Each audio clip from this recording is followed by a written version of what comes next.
All right. We are live.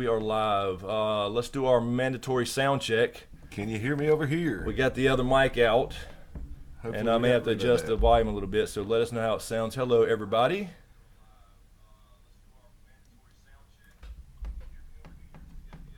Oh, I got that phone on there.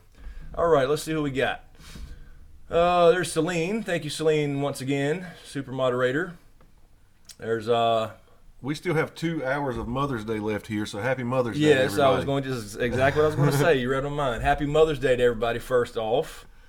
To all the mothers out there.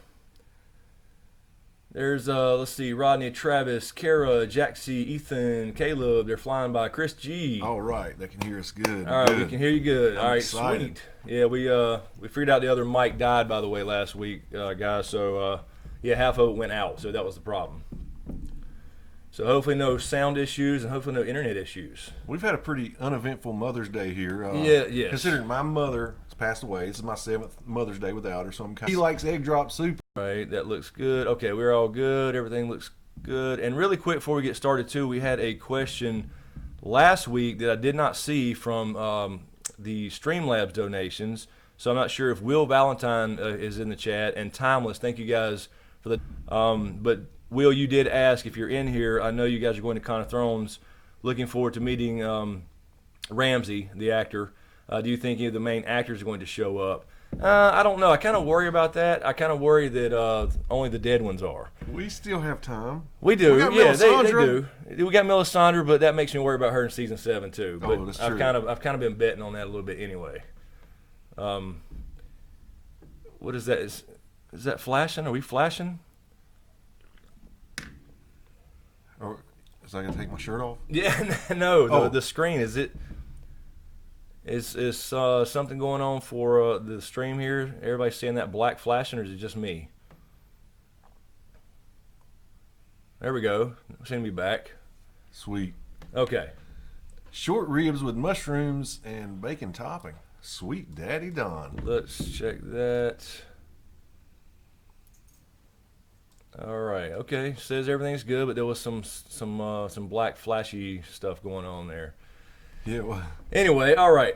King McKay, is he in here? Hello, King McKay. I didn't see you there. I saw somebody say hello to you. Rosie, Josh, Jaxie, Alan, Jason, Mia, Alex, Big Sensei, Peach. No flashing? Okay, just cool. I so just saw glad some flicker in there. they can hear us this week, man. I'm so excited about this. Yeah. We put out the good mic, and it seems to be doing the trick. Let's see. Larry Graham, hello. Hairless Oyster. I know him and Mike are blazing it up. Nakia, your last live? No way. What's that? At least she's going to school. She said she's got to go back to school, so this is her last live with us. Oh, that's no good. No, don't worry about school. No, I'm kidding. Finish your education.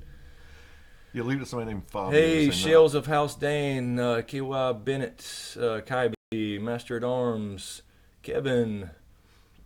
There's King McKay. Nunzio23, David Pino, Felicia, Leah Graham, Chris M. Yeah. Or you took care of your own mama. Yeah, right. Let's see. Just got to the feed. Nazar. Hello, Jason. All right. How many normal? Ryan Shelby, what do you think Chris and James are doing? Like we got this announced flying by. Where was that at? Right there. Okay, we'll start with that one. There we go. All right, so let's just jump right in because apparently people don't like us saying hello to everybody sometimes. I know. And talking a little sports for like 30 seconds. You can't please everybody. Yeah, I know. So Issa Mermaid asks, QNOR, is Hodor a white? Yeah, technically he should be, Right. but we're not going to see that. I don't think we're going to see it. I think they showed us. There's Sir Hunt's reviews. What's up, man? I saw Sir Hunt, Sweet Daddy.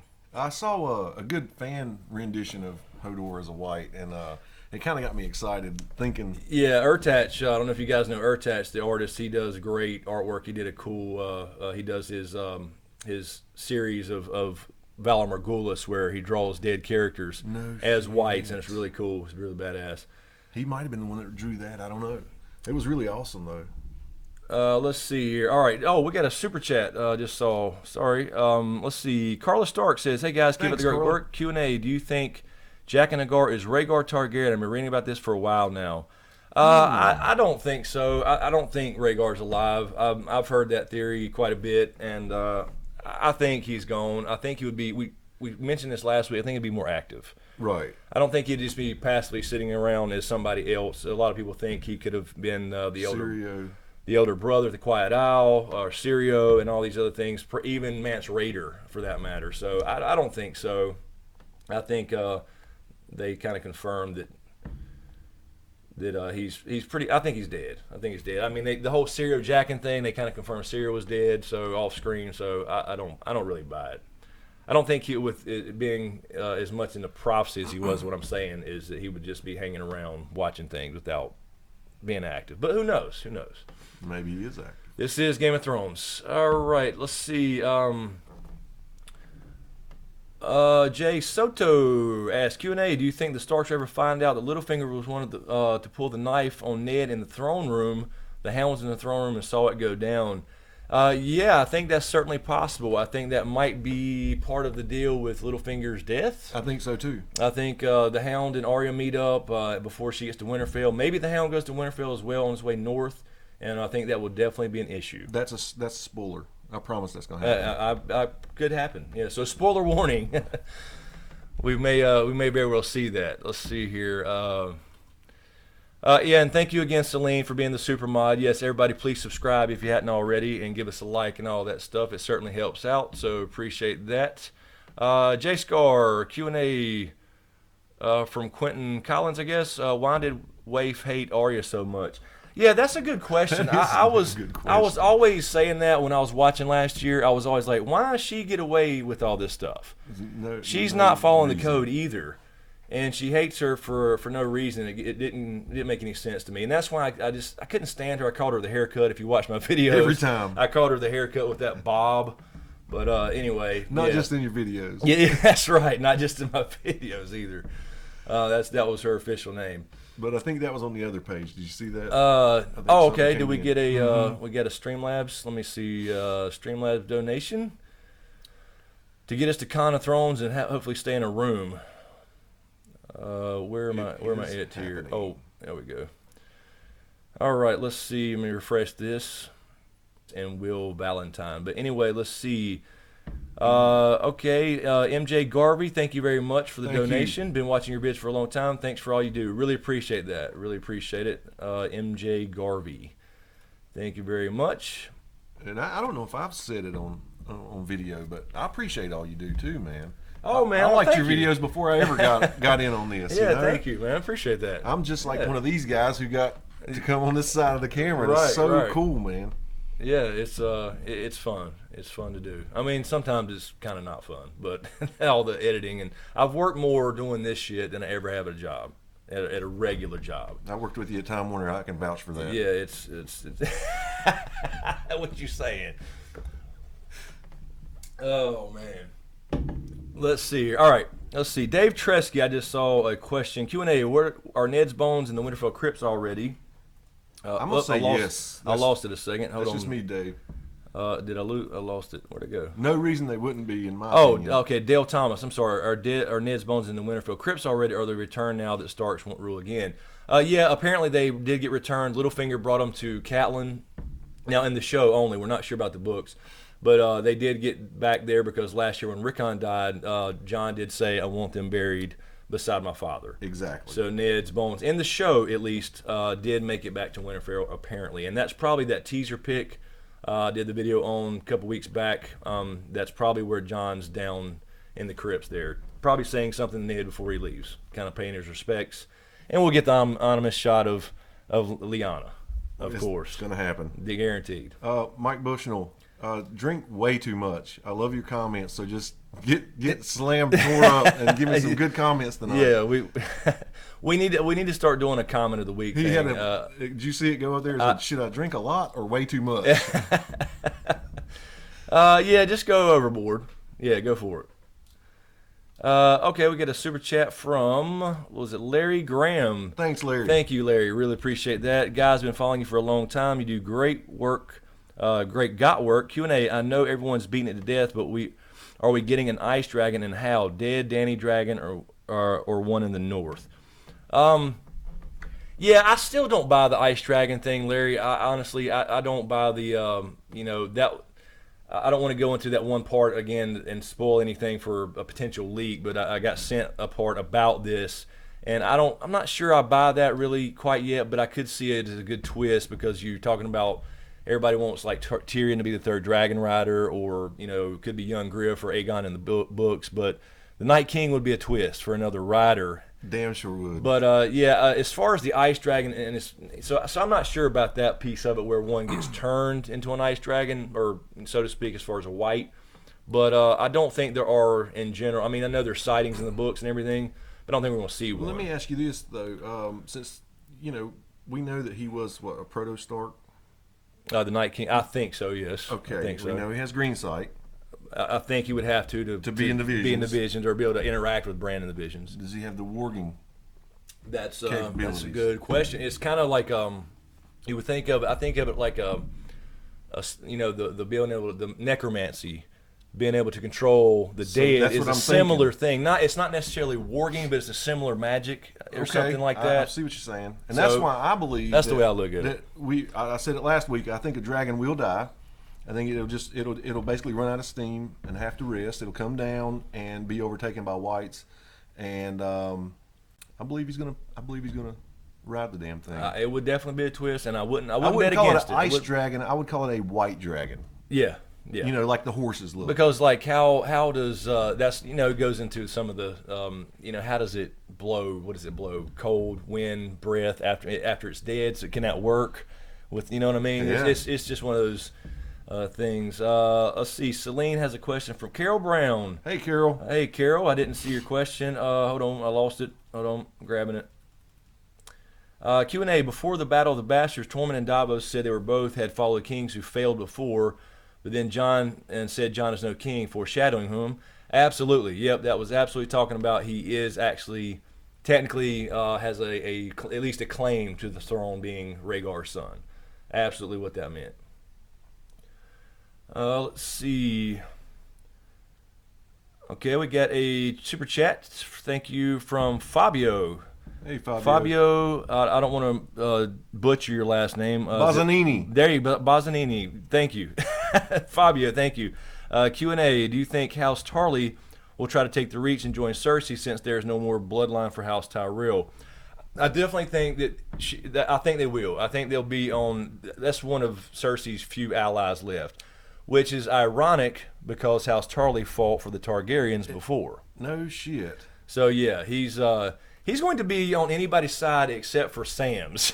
So that's basically what it boils down to. That sucks, man. I know. He's an asshole. If you would, the one right before that super chat one. See if you can find that one in the stream right there. Before the one right dead before it. This one? See what that is. I was reading. Bruno Turkett, Q&A, where is Dark Sister and Blackfyre, the ancient Targaryen Valyrian steel swords? That's for you. That's a great question. Blackfyre is apparently been lost. Blackfyre was the sword that Aegon the Conqueror carried, so it used to signify that you were basically the next king when you held that sword, but Aegon IV gave it to Daemon Blackfyre, his legitimized bastard. Therefore, he took the name Blackfyre, made the house Blackfyre, and the reverse sigil, the black on red dragon. Yeah. And so they took it over, and apparently it was lost. We don't really know where it's at, but I do have a feeling we'll see that again, at least in the books. Obviously, the show we probably won't. That'll be cool. And Dark Sister, it's unknown really what Bloodraven did with that. He ended up in Bloodraven's hands, originally carried by Aegon's sister wife, one of his sister wives, Visenya Targaryen. And he may have taken it to the wall, and if he did, he likely was on a ranging when he got lost or went searching for the children and became a three-eyed crow. There were three of those sisters? There were two sisters. There were three total riders. Right. Did both have Valyrian steel swords? No, the other one did not. Okay. The other one did not. But right. yeah, I think, and actually I started sketching down some ideas about a video I was going to possibly do. I know there's a lot of Valyrian steel sword videos out there and about the Valyrian steel, but I like looking at names and what they could mean and where they may end up and how they come into play, similar to the direwolf names. Yeah. So I think, and this is not mine originally. I saw it somewhere, but like Dark Sister could end up with Arya. That fits perfectly. Sure does. You know, things like that. So I may end up doing that. I don't know, but there's so many videos out there already of Valyrian Steel. But yeah, I'm not sure we'll see those in the show, but the books I think will get at least Blackfire. Hopefully Dark Sisters will. I'm hoping Mira did grab Dark Sister and she doesn't know it, and we just hadn't seen it in the show. Hello, King Slayer. Paul, hello. Larry, hello. Michael Moore, does this start at 9 p.m. Mountain? Well, 10 p.m. Eastern. So that was, what is that? 9? Is that 9? It's 9 No, I'm Central. sorry, that's 7. So it'd be 9 Central, 8 Mountain. Yes, correct. 8 Mountain. All right. Celine's got a question from Paul Davies. Q&A, which mother from Game of Thrones would you like to have as your mother? Mother's Day Game of Thrones question. That was awesome. Man, as an actual mother or just, I don't Cersei. Cersei? She's the most passionate for her kids, I believe. That is true. When she looks her was kids in the passionate eyes, about you her know, you kids. see that twinkle, and I love that feeling. Yeah, that is true. I don't know.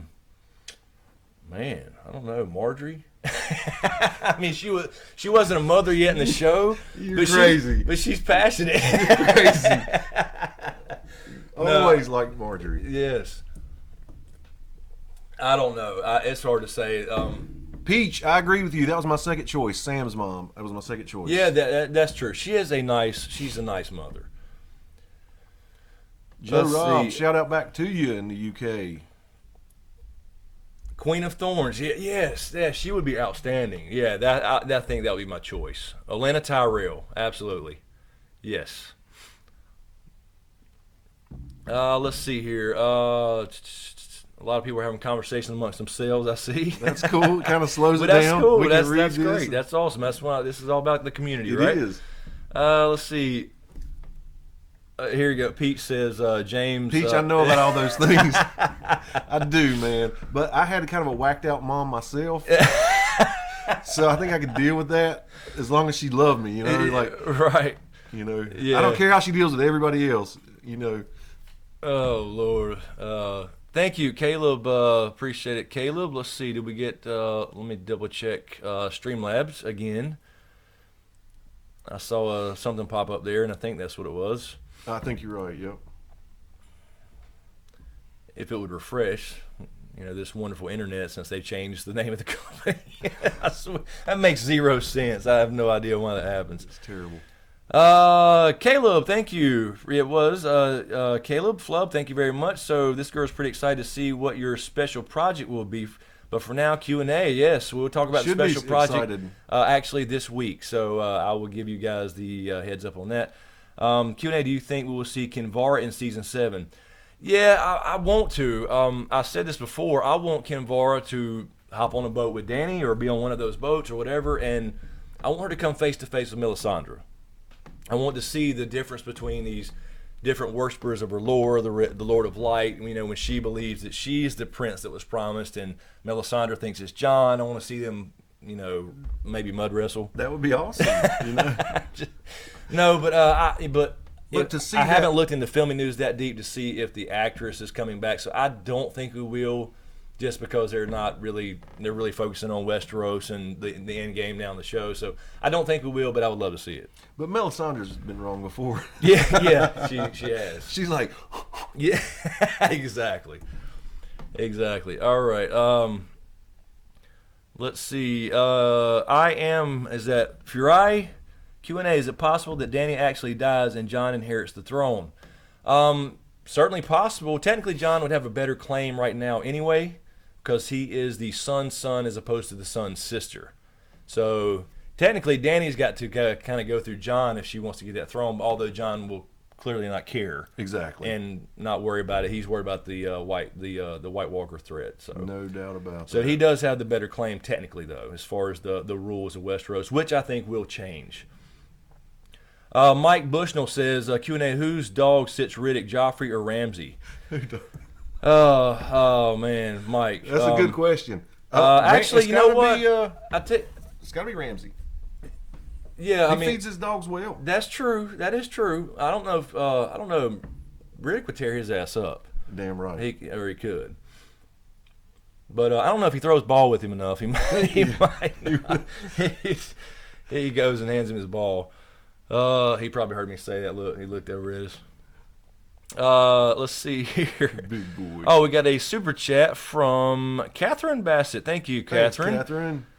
Thank you. Do you think Grey Worm is really unsullied? I've questioned that before. What is Missandei's role this season? Will we see him at the end or die in each other's arms? That's a good question. I'd like to know what you think about that. Yeah, I've thought it in my head. I've never mentioned it to you, but I would think he's probably unsullied. I mean, I don't see how he gets out of that. So I think so, and that's going to be the weird thing. It's kind of a love story where there's no physical stuff except for some. Which makes it pretty cool. Cuddling. We said last week they'd cuddle. Yeah. But I can see definitely it's going to be a tragedy. I could see that where Grey Worm goes out. Missandei maybe too, actually. But then you had a little hint from Dany, like, Valar Morghulis, all men must die, but we are not men. So, I mean, maybe she's one of the, at the end, sipping on Imp's Delight. I can see that. Let's see. Jim O'Donnell says, Q&A, do you think Dario is done in the show? I do. I'd like to see him, a little twist there with him coming over and not necessarily betraying Dany, but showing up anyway for her in some way. But right. She gave him the orders and root and stem, Carol, root and stem, exactly. Root and stem. I don't think they're gonna miss it. Yes, guys, Riddick is a German Shepherd. Yes, he is. 100-pound German Shepherd, and he's on his back right now. He's an amazing dog. Yeah, that's right, Peach. They can do other things, and so we'll see. Mike says he hopes Dario comes back and kills Grey Worm. He's just a dark sider. He's just a dark sider. You were like me, Mike. I bet you pulled for Cobra and G.I. Joe, and probably pulled for the Decepticons and Transformers and all that good shit, I'm sure. And definitely the Sith in Star Wars. Grey Worm can breathe through his ears. Celine, that was great. Oh, wow. Oh, damn. Okay. Let's see. I guess we got a conversation here going about. Goslin said I think his name might be Jaehaerys. I guess you guys are talking about Jon's real name. Yeah, I could be Jaehaerys. I think it's going to be Aemon. After Aemon the Dragon Knight, because Jon kind of pretended he was. This is a book thing only. So they. Tanner Roden, what's up, brother? There's Tanner. Yeah, I think the show it could be Aegon in the show only because they have they don't have the character Aegon or Fagon or young Griff in the show. But I think in the books it could be Aemon. That's what I'm thinking. Like it's a kind of homage to Aemon Targaryen, Maester Aemon, as well as Aemon the Dragon Knight, who Jon pretended to be as a kid, playing sticks in the yard.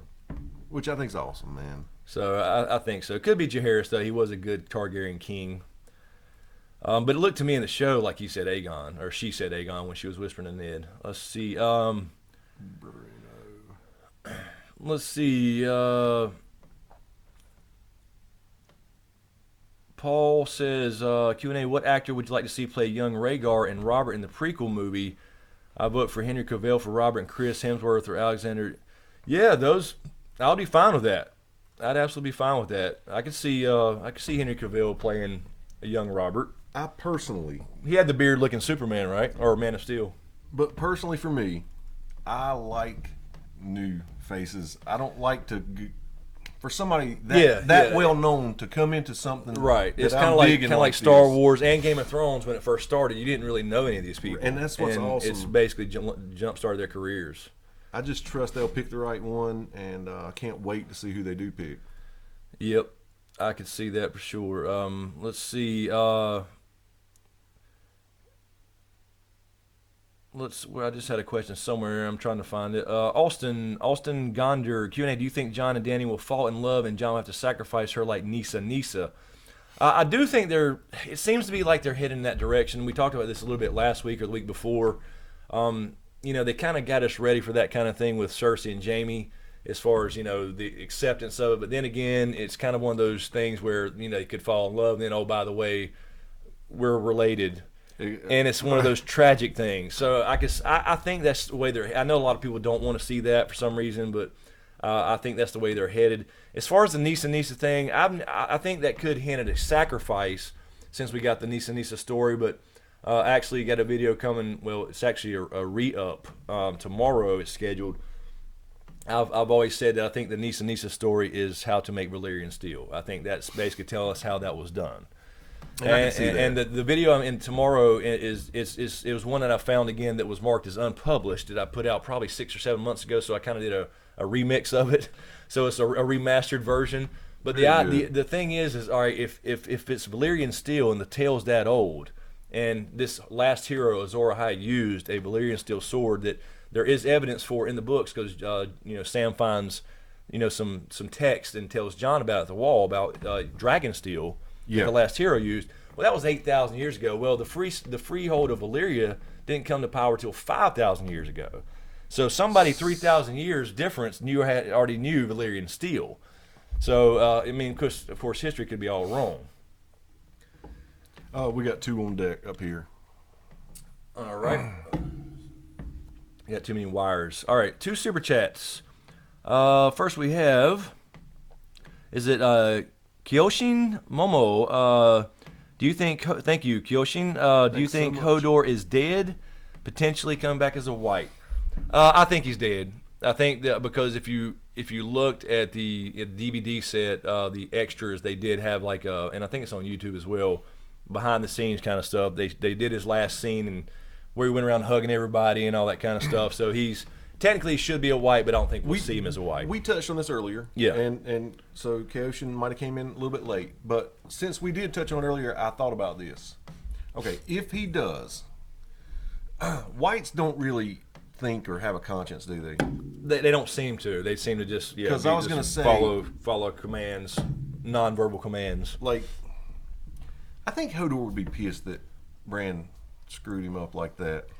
Yeah. And have like a vendetta. Because, I mean, think about that. From right there at the age he was at when that happened, through all those, he knew it. First kisses and all that. Yeah. He missed it all, Yes, he did. I would be pissed. Yeah, and he still went. He knew he was going to. He probably didn't know exactly when it was going to happen, but anyway, that was a huge twist. That was a genius storyline. So he'd be lines for Bran if he is. And we also have a super chat from Nick. Thank you, Nick. Thanks, Nick. Pagalone, I believe it is. Thank you. Bran equals the Knight of the Laughing Tree. He went to great lengths to make sure Jon was born because his blood will seal the pact of ice and fire. Bam! I actually did a video on that, yes, sir. Nick. So yes, I've kind of said that. I don't necessarily buy it, but it was just an idea I had, and when I have an idea, I throw together a video really quick. So I was thinking that perhaps because my question was, all right, we know Rhaegar and Lyanna from her perspective. We know he's not a kidnapper. Exactly. We know in the books that Ned actually respected Rhaegar, so we know he's not a kidnapper. Everybody else thinks he is. So it was like, why do we need to see the turning of Harrenhal on the show just to show them in love? Do we need to see that confirmation? But I was also thinking, which is what that video is maybe Bran has to make sure Jon is born. True. So he actually kind of guides them together, and so to speak. I do think Lyanna though was the Knight of the Laughing Tree. Let's see here. Ethan Hunt, thank you so much. Let me check the Streamlabs. I keep clicking the wrong tab. While some of these answers go, a little long, guys, and then I'll throw in a question at Chris after he's answered one, we know that we're missing some of your questions. If you really want to get it answered, throw it back through there a couple times. We'll catch up. Yeah, we talk too much. We keep on going. Ethan Hunt, thank you so much for the donation on Streamlabs, as well as Valar DeHoris. Hello from South Carolina. Love your videos, and this is from Ethan. Best Got channel on YouTube. Thank you. Appreciate that. Q&A, do we think we'll see Dawn again in the show? If so, do you think it will have the same properties and kill a White Walker like a Valyrian steel sword? I don't know if we'll see it again in the show. I know in the book, I do believe in the books that Ned took it back to Starfall. The show, they could kind of bring that in since they showed it so close to make sure we knew it was Dawn, the bleeding star. We could see it again, and I have a feeling it was have the same properties as Valyrian steel because it's already described, at least in the books, that it does. As far as the sharpness, retaining an edge, and all that, never need to be sharpened. So it seems to have some kind of magical property. So I would imagine, if it's forged from a meteorite or a fallen star, that's kind of a fire thing. Right. So I think that would kill a White Walker like dragon steel. Do you think we'll see it again? No. The books, yes. The show, I doubt it. I just think they're narrowing down so much. And also, Valo de Harris, thank you so much. Why do you think Benjen joined the Night's Watch in the first place? Honestly, I don't think there's a big thing to that. Really? I don't. I don't know. I think that it makes no sense to me. Yeah, I just think he was like he was the third son. We talked about Ned's backstory, and there was still some honor to the Starks in that at the time. And I just think he really thought, okay, well, Brandon's the Lord of Winterfell, the next Lord, Warden in the North, and then Ned's got something going on. Yeah. If something happens to Brandon, here comes Ned. I might as well go do something with my life and be honorable about it. And so I really think that's what it is. I think it's that simple. I mean, I could be completely wrong. I'm not really sure, but because a lot of people think he went to kind of because he knew about the Lyanna Rhaegar thing. Mm-hmm. But it's like, if you know that, why would you still go? It doesn't matter if you go to the Night's Watch. I know. It's crazy, if you're going to keep a secret, you can keep a secret. You're a Stark. You know what I mean? He's got that honor. So true. Anyway, it's probably that simple. Maybe a little different in the books, though. And we have a super chat from Patrick Glanville. Thank you so much. What is your favorite idea? I prefer Dance of Dragons or Rhaegar Conquest. I guess you're talking about for the spinoff. We said this last week a little bit. I would love to see it all. Right. I do want to see. I think for the show or for TV, it would be better to do something that people are familiar with, and that would be a kind of a Robert's Rebellion, where we get to see Rhaegar and him fight on the Trident, and all the build up to that, and all the build up to that, all the Lyanna Stark stuff, and Benjen going to the Night's Watch would be in there. Yeah. So that would answer that question. And see, Robert in his prime. Yes. I as mean, a badass warrior with like Cersei described. Warhammer, man. Yes. I want to see that so bad. So I would think for TV at least that would be a great show, and I would love to see Dance with Dragons. I'd love to see Aegon's conquests of Westeros, all that stuff. You could tell by that little chat him and Ned had in that tent on the side of the road or whatever. That they were some cool motherfuckers. Oh yeah, they had a good time. Yeah, they had a good. Well, Robert had a good time. Ned may not have had a good time. Ned's lips are sealed. That's it. Yeah, right. He doesn't kiss and tell. Right. Let's see. Good question. There's a question for James from Kara Cummings. James. Let's see.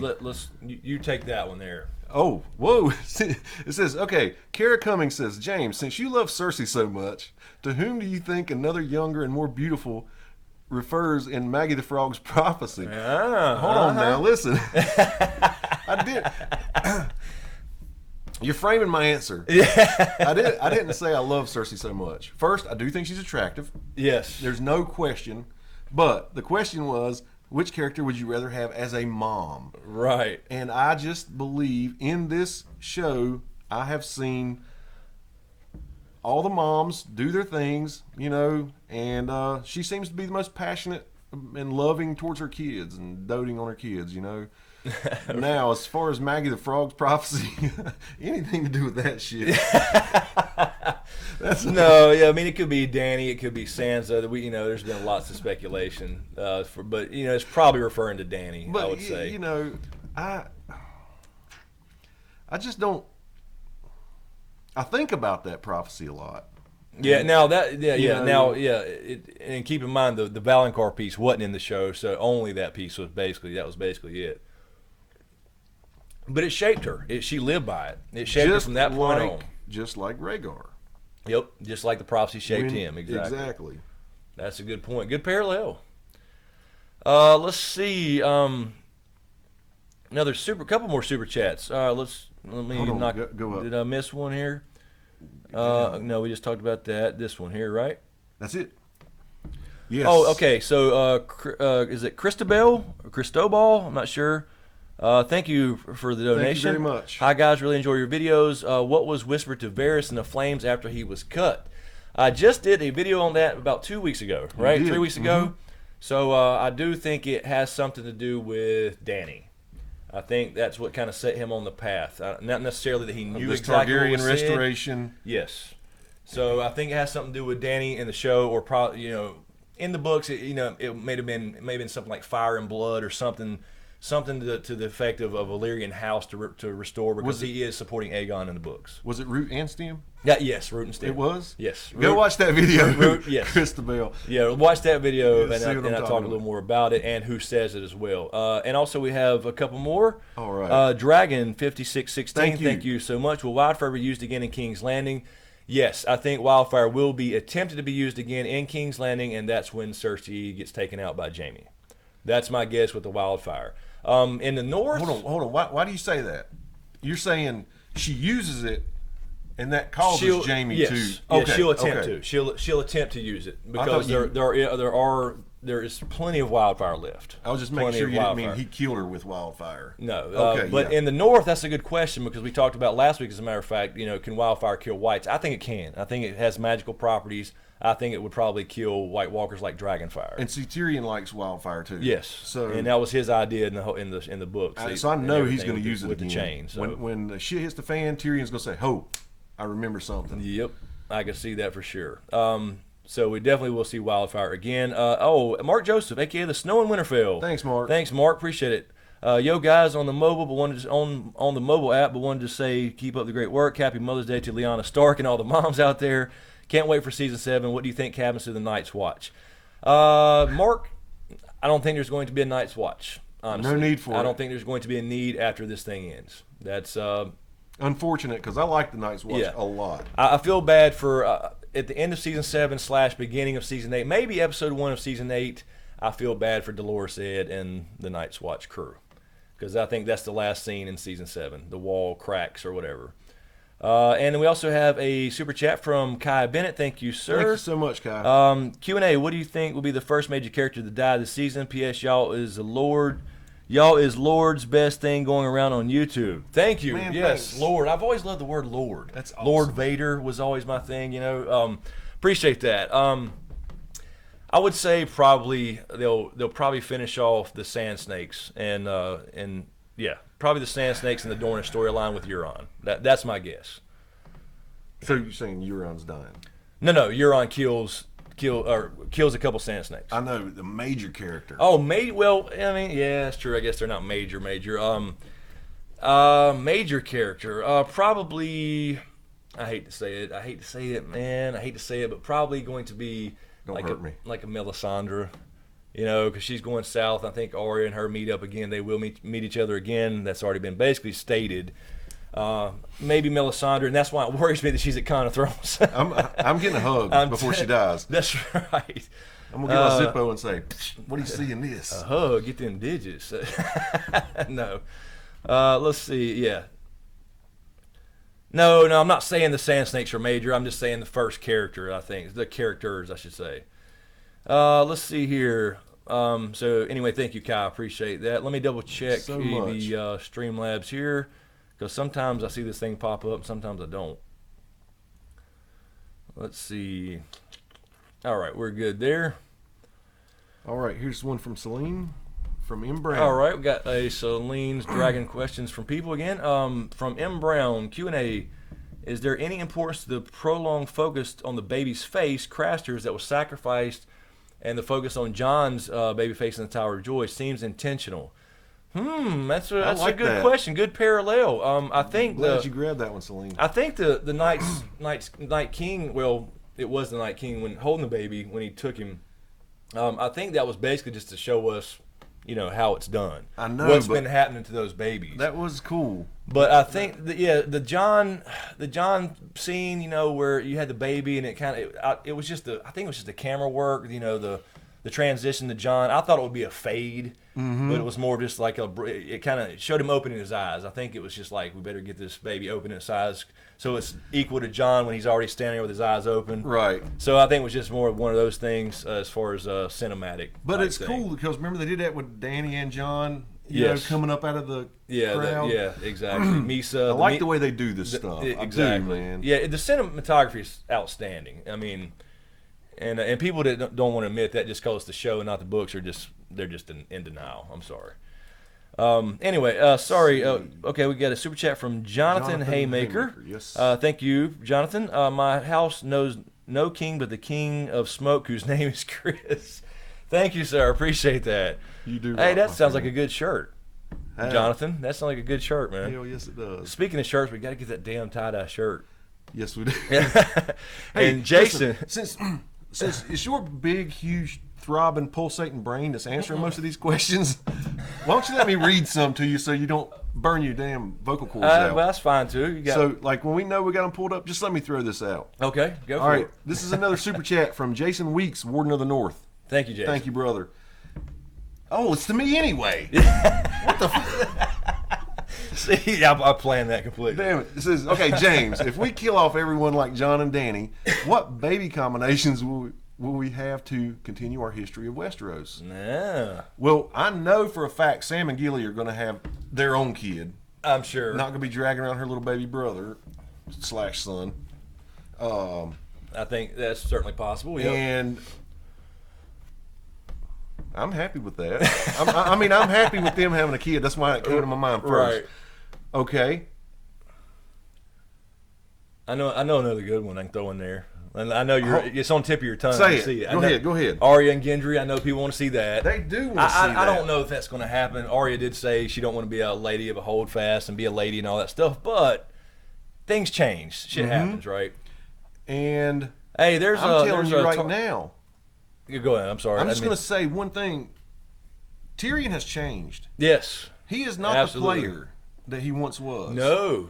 When he went to that brothel and said no, he was. Dude, that was like what? He's going to be a dad and a good dad if he makes it. And Tarzan from Trial by Trivia says, "Here's one for you, James." Bring it, Tarzan. You bastard. Wait a minute, I lost the damn thing. Okay, Q&A. Hey, James, how's that stripper career coming along? You open up a can of worms with that Dude, shit. let me tell you. Oh, man.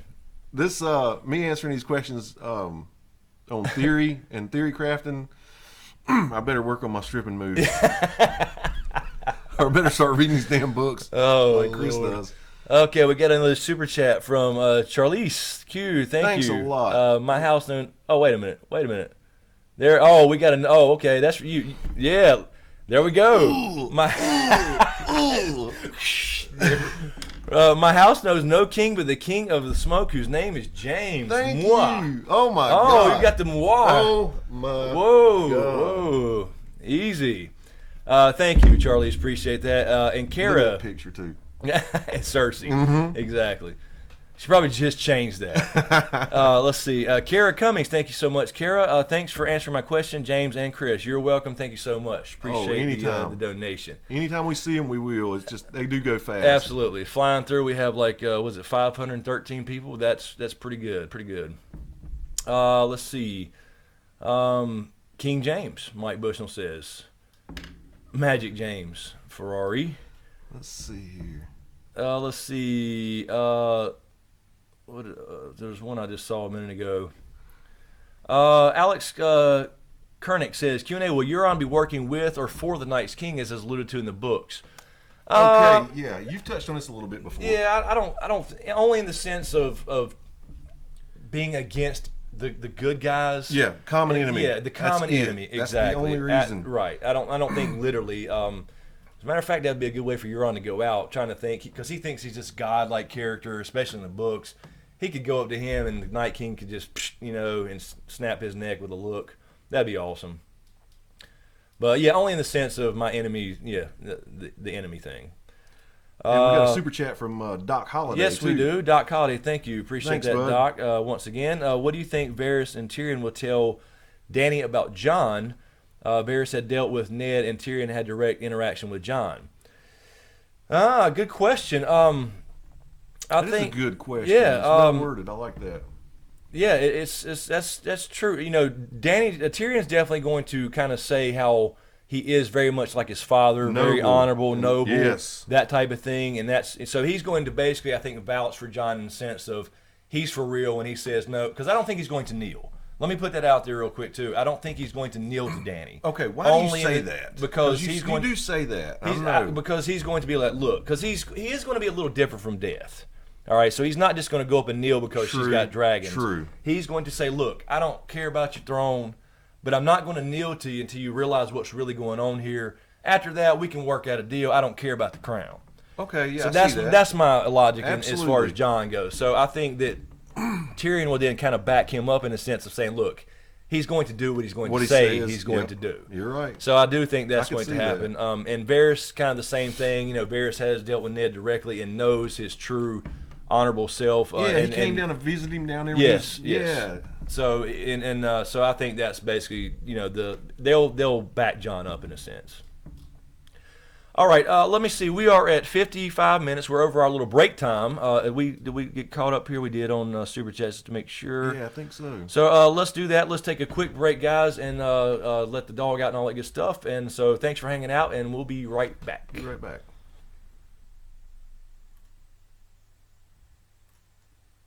Are we off?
Okay, we should be good now. Oh, sorry. That's on me. I didn't unmute.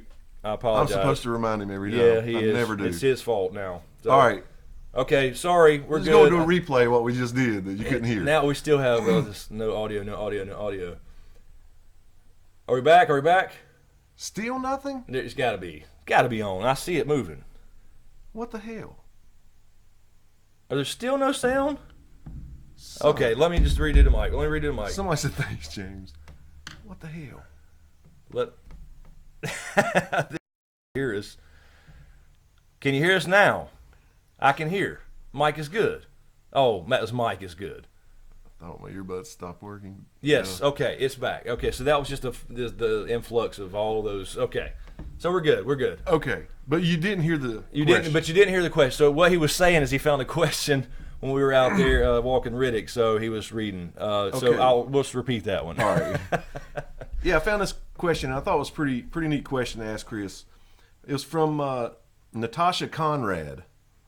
It says, Q&A, do you think Bran actually realized that the baby in the Tower of Joy was Jon Snow? Also, what day will you guys be arriving in Nashville for Con of Thrones? But that about, because we couldn't hear it. Yeah, and I think that's the point. I think the point was that the audience, we couldn't hear it, or we couldn't hear what she was saying, so we were still a little uncertain about what was going on, but he did. I think him being right there, otherwise there's no point for him to really be there. If he didn't find that out, he was, and he would have to go back to something else or, whatever, which we'll probably see again, the Tourney of Harrenhal. But yeah, I think he heard it, but we didn't. Kind of like in the books, you have these chapters that are the perspective of the character, they're POVs. Right. So the other characters don't necessarily know what this character's going through, even in the same setting or scene. Exactly. Or what they're thinking. That makes sense, yeah. Yeah, I think we're good. I think they're good. So we are good on sound, I mean. Yeah, so I think so. Otherwise, really no point in doing it. And as far as Con of Thrones, we'll be going on a Thursday. So the Thursday before, because we will have a vendor booth, and so we'll be going Thursday a day before it starts. Yes. Now, where we're staying is still undetermined. I've already looked at that, and good God, those hotels are expensive. We're going to stay about 15, 20 minutes away. Yeah, we're going to be staying in Knoxville or Memphis. Yeah. We don't know yet. Yeah, or the car. Let's see. Okay, Celine's got us a question from. I think it's the same question here. Okay, yeah, she typed it twice. All right, from Bruno Turcot. I'm sorry. Q&A: when's the winter releases? Are you going to make videos about it, or will you focus on the channel? Focus the channel and the show. Both. Definitely both. Right. I'll definitely, because it'll give us a new perspective on some things in the show, because I think we've seen some Winds of Winter stuff already in the show, and that'll kind of confirm that. Kind of like the Mercy chapter with Arya, the whole thing with Lady Crane and all that. So yeah, definitely both. Let's see here. What's that? Is James going to be sleeping nude? Oh Lord! Oh hell! What? Yeah. I don't know what you started or how. Are we drinking out there? I don't know. I don't know. I don't know how this got started, man. Wake up like the Hangover. I think you must be on missing a tooth and shit. We had to figure out what the hell happened last night. I think you're in like the comments saying shit that I don't even see. I swear to God, I'm not. I don't know what's going on with all this. You got your own thing going. Mike. Asking for a friend. Holy shit, Mike. Yeah, Mike. I'm fairly positive it probably is. I don't know where you're from. You need to be there. You need to be in Nashville, Mike. And right below, Kenneth Robinson asks, "What are your thoughts on the spinoffs?" I think it would, for TV, it would be Tarzan says one room with a full size bed. No, damn it. Jeez. Let's get back on track here. Riddick in the middle. Riddick in the middle. There we go. The spinoffs, we were talking about that before. I think, for TV, it's probably best to stick with Robert's Rebellion, but I want to see it all. Somebody said I sleep in a onesie. I can't help what I see. I'm sorry. I don't know, man. Tie-dyed onesie. Yeah, exactly. James, love a shade of LL Cool J. Look, Carol Brown. Kara says cool tie-dye. I got that LL Cool J reference. Kara says you're a lovely shade of red right now. I know, man. I've been blushing all night, dude. I don't know what's going on. I feel a little high. Oh, man. It's James, man. I mean, Mike. Wearing off on you. Okay, I think I saw a. Let's see. Did we get a? Let me refresh. Streamlabs donation. I think I saw pop in. This taking feels a stamp. like what the first night after the first show is going to be like. Yes, when the season yeah, starts. hyped We're all up. going to be so hyped So up. hyped up, yes. And I don't know if it's everybody's excited because they've been doing all this Mother's Day shit all day. Yeah, This is just awesome, man. exactly. A lot of energy tonight. Okay, yes. Austin Gonder, thank you, Thank Austin. you, Austin, I appreciate so much. that. Oh, he's got two. Thank you for both. First off, love your videos. Keep up the great work. Do we think we will see a one-on-one combat between Jon the Night King? I think that would be epic. Yes. I do think that's certainly possible because we did see him fight the White Walker. But as we talked about, it might not necessarily be combat. Yes. They will come face to face. Yes, and we talked about that in part 4 of A Dragon Raised by Wolves. One possibility. It's a little out there, but not really. I don't know. No. I don't think it's not that far out. It's not like tinfoil theory, but No. it was just one possibility. It's not my final prediction, but it was an idea that, maybe that dragon glass needs to be taken out. What if he's special in a sense where he can't be killed by Valyrian steel or dragonfire or whatever because he's got a piece of dragon glass in him. Literally. Exactly. So I think there's a twist with that with the Night King as opposed to a standard White Walker that's touched on the cheek. And so thank you, Austin. I know it in my bones, man. Yeah, I know it in my bones. I can see it.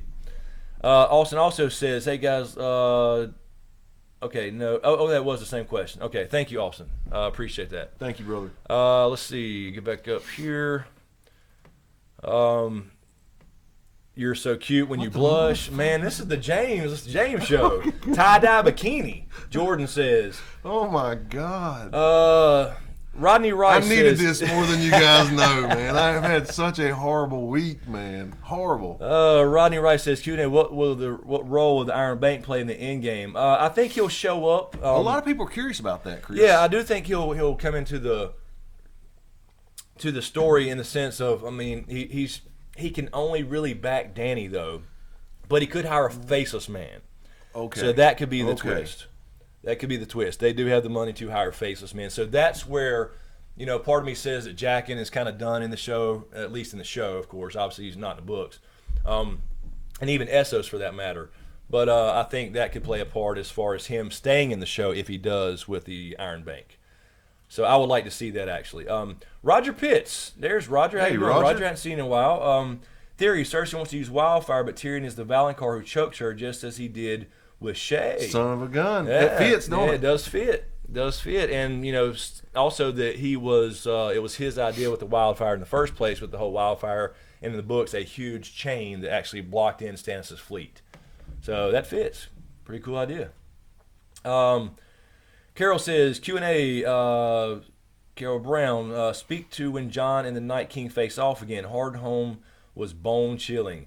Yeah, he definitely knew something about him, and I think that was the first time he realized that, because I think if he's got access, with the whole magic thing as far as being a Proto-Stark or having the skin-changing, warging green sight, Yeah. he's probably aware of prophecy too, and when he saw that White Walker killed with a sword of Valyrian steel, he probably realized, wait a minute, that's this Azor Ahai prince that was promised character, and I think that's why he gave him that stare down. So I think that's definitely going to come down to them two. Good night, Fabio. And I Sorry think you can't stick around Callan longer. Reed and I think Callan Reed will have a part to play in that as well. Celine What's up, Sir Aaron? picked a question I saw. Let's see. Celine had one. Oh, there's J Scar. He's got one. Okay. They're both big senses. Okay, Okay, you they're got- both trying to get us. Okay, you got Big Sensies. Okay, both from Celine and J Scar from Big Sensi. Q&A. Well, are they the same? Yeah. I think so. All right. Q&A. Chris, do you think about the spinoff being true detective style, each season covering a major event in the world of Ice and Fire, with new cast and content each season? I think that will work. Yeah, that's a good idea. Actually, that's not a bad idea. And also to clarify on the 4 spinoff thing, I don't think that means there's going to be 4 like at the same time or even back to back. I think it's like they're going to write 4 and pick. Now they can continue that of course. So I don't think there's going to be like just popped literally my 4. damn bubble. Yeah. So But that makes it was, sense, it was what never you're confirmed. saying. Yeah, because they Yeah. write shows all the time, right? And then they Yeah. kind of have to pick from I got the a green light. One of them. green light one of them, but that doesn't mean they can't start one like if it's doing super well, which I'm sure it will. that like a couple months later they start another one, for a different time zone, time slot. So certainly possible. Let's see. Is that Aziel? I'm sorry, Daly or Dally. George R. R. Martin said there would be no Duncan Egg and no Robert's Rebellion spinoffs on his Not a Blog page. Are you disappointed? I have not read his Not a Blog. I did not see that. No, I'm not. Well, I mean, would you scroll up for a second? Disappointed in the sense that we can't get access to all that stuff. But yeah, I haven't seen that. I'll have to check that out. Up here? No, keep going like you were just doing. I should have said down. Oh, this way. Yeah, this way. Hold on just 1 second. Just keep going slow. A little bit more. All right. Damn it. I know what we're looking for, guys. He's. I spotted something. Okay, I'm at the bottom now. I think. Shit. Are we name butchers? Yes. Sorry. I'm sure it was horrible. I'm sorry. We have a super chat from Bravo 1VE. Thank you so much. Thank Bravo. you. Who told Ned that Lyanna was at the Tower of Joy? Surely someone else on the Targaryen side knew of this and the possibility of RLJ, maybe Varys. It's certainly possible. I would think that he found that out on the Trident because he left from there to go to Dorne to find her. So I would think, because remember he said to Sir Arthur Dayne, I looked for you on the Trident. Yes, so I'm thinking somebody on the Targaryen side probably knew that. Could have been Barristan Selmy, for that matter. He's a pretty honorable guy. So could have been Barristan Selmy. But yeah, I'm thinking he found out something about at the Trident. Let's see. Now hold on a second. Could it have been Howland Reed? Does he have the gift of the? We don't really know. You're talking about Green Sight? Yeah, his kids. We don't know, but I'm thinking that he has something there, something like that, because he's been to the Owl of Faces before. Okay. And to study with the children, so to speak. Because he was with him there, so it made me wonder if he's like, Ned, you got to come with me, That's true. We just don't know anything about Howland Reed. That's the point, and that's why I think this thing ends there with Howland Reed, because they're purposely omitting him from the story. He should have been there several times, and because I think if you talk about him too much, there's too much given away as far as the end game. Good point, Chris. All right, Christopher Super Chat. Thank you, Christopher Thank McComb. you so much. I had a question about Ramsay sacking Winterfell and taking Theon hostage. Did he betray Robb and kill everyone in Winterfell, or was it the Ironborn? Did he betray Robb and kill everyone at Winterfell, or was it the Ironborn? Thoughts? I think it was already in the works as far as the betrayal of the Starks and everything. So that was part of that, Tywin Lannister deal, if that makes sense. So I think they had already kind of planned that, that was at least being worked out. That's a good question, though. That had me. I was like, yeah, and that's a little different in the books. In the books, Ramsay actually plays the part of Reek first. No, and he's like helping Theon and all this stuff. No and, way. It's a whole different thing in the books with Ramsay because he plays this Reek character first. It ends up being Ramsay Bolton, and Theon didn't know the whole entire time until it was too late. Reek for president, says Bellis. Thanks, James Richards. I saw that. Let's see. Somebody fractured Priest. I'm sorry. Name butcher. Yeah, I can't see it. I was camped out waiting for this thing to come up, and no sign of it till an hour is underway. Is there meant to be no sound at all? No, you should hear us. You should definitely hear us. Yeah, about it for sure. Period. So Ned just kind of. He was in agreement. It was his sister, but he kind of knew that probably he didn't quite know what was going on, but he didn't remember anything negative about Rhaegar, in other words. But Robert took that as a slight, obviously, being betrothed. So therefore, it goes to Robert. He's the king. He became the king. Therefore, makes perfect sense. History says Robert. But that was a good point, Exactly. It was Ned's sister. Yeah, we got a couple Streamlabs. Okay, now. Streamlabs. Let me refresh the page. All right, let's see here. Carl the First, thank you so much, Carl. Thank you. Finally catching one of these live. I usually find out about them Monday morning, but much better watching this the way you guys are the best. Thank you so much. Thank you. And Carl. Usually, Carl, honestly, I'm in the video, and tonight is the first night I've got a notification. Did you get a notification? I did. I'm logged into my own thing, so I wouldn't. Right. Yeah, most people do seem to not get notifications. That's why I have to say, and if you watch other YouTubers, I'm sure you do. Everybody has to say now, The bell. please subscribe and click that notification bell because YouTube's changing everything. Everything's so far down with the adpocalypse going on. It's terrible. So this super chat helps so much, and that's the sad part about it. This is kind of our get to kind of Thrones fund, but it's really just bringing the stuff back up to normal as far as what YouTube's paying right now because of this adpocalypse or this so-called adpocalypse.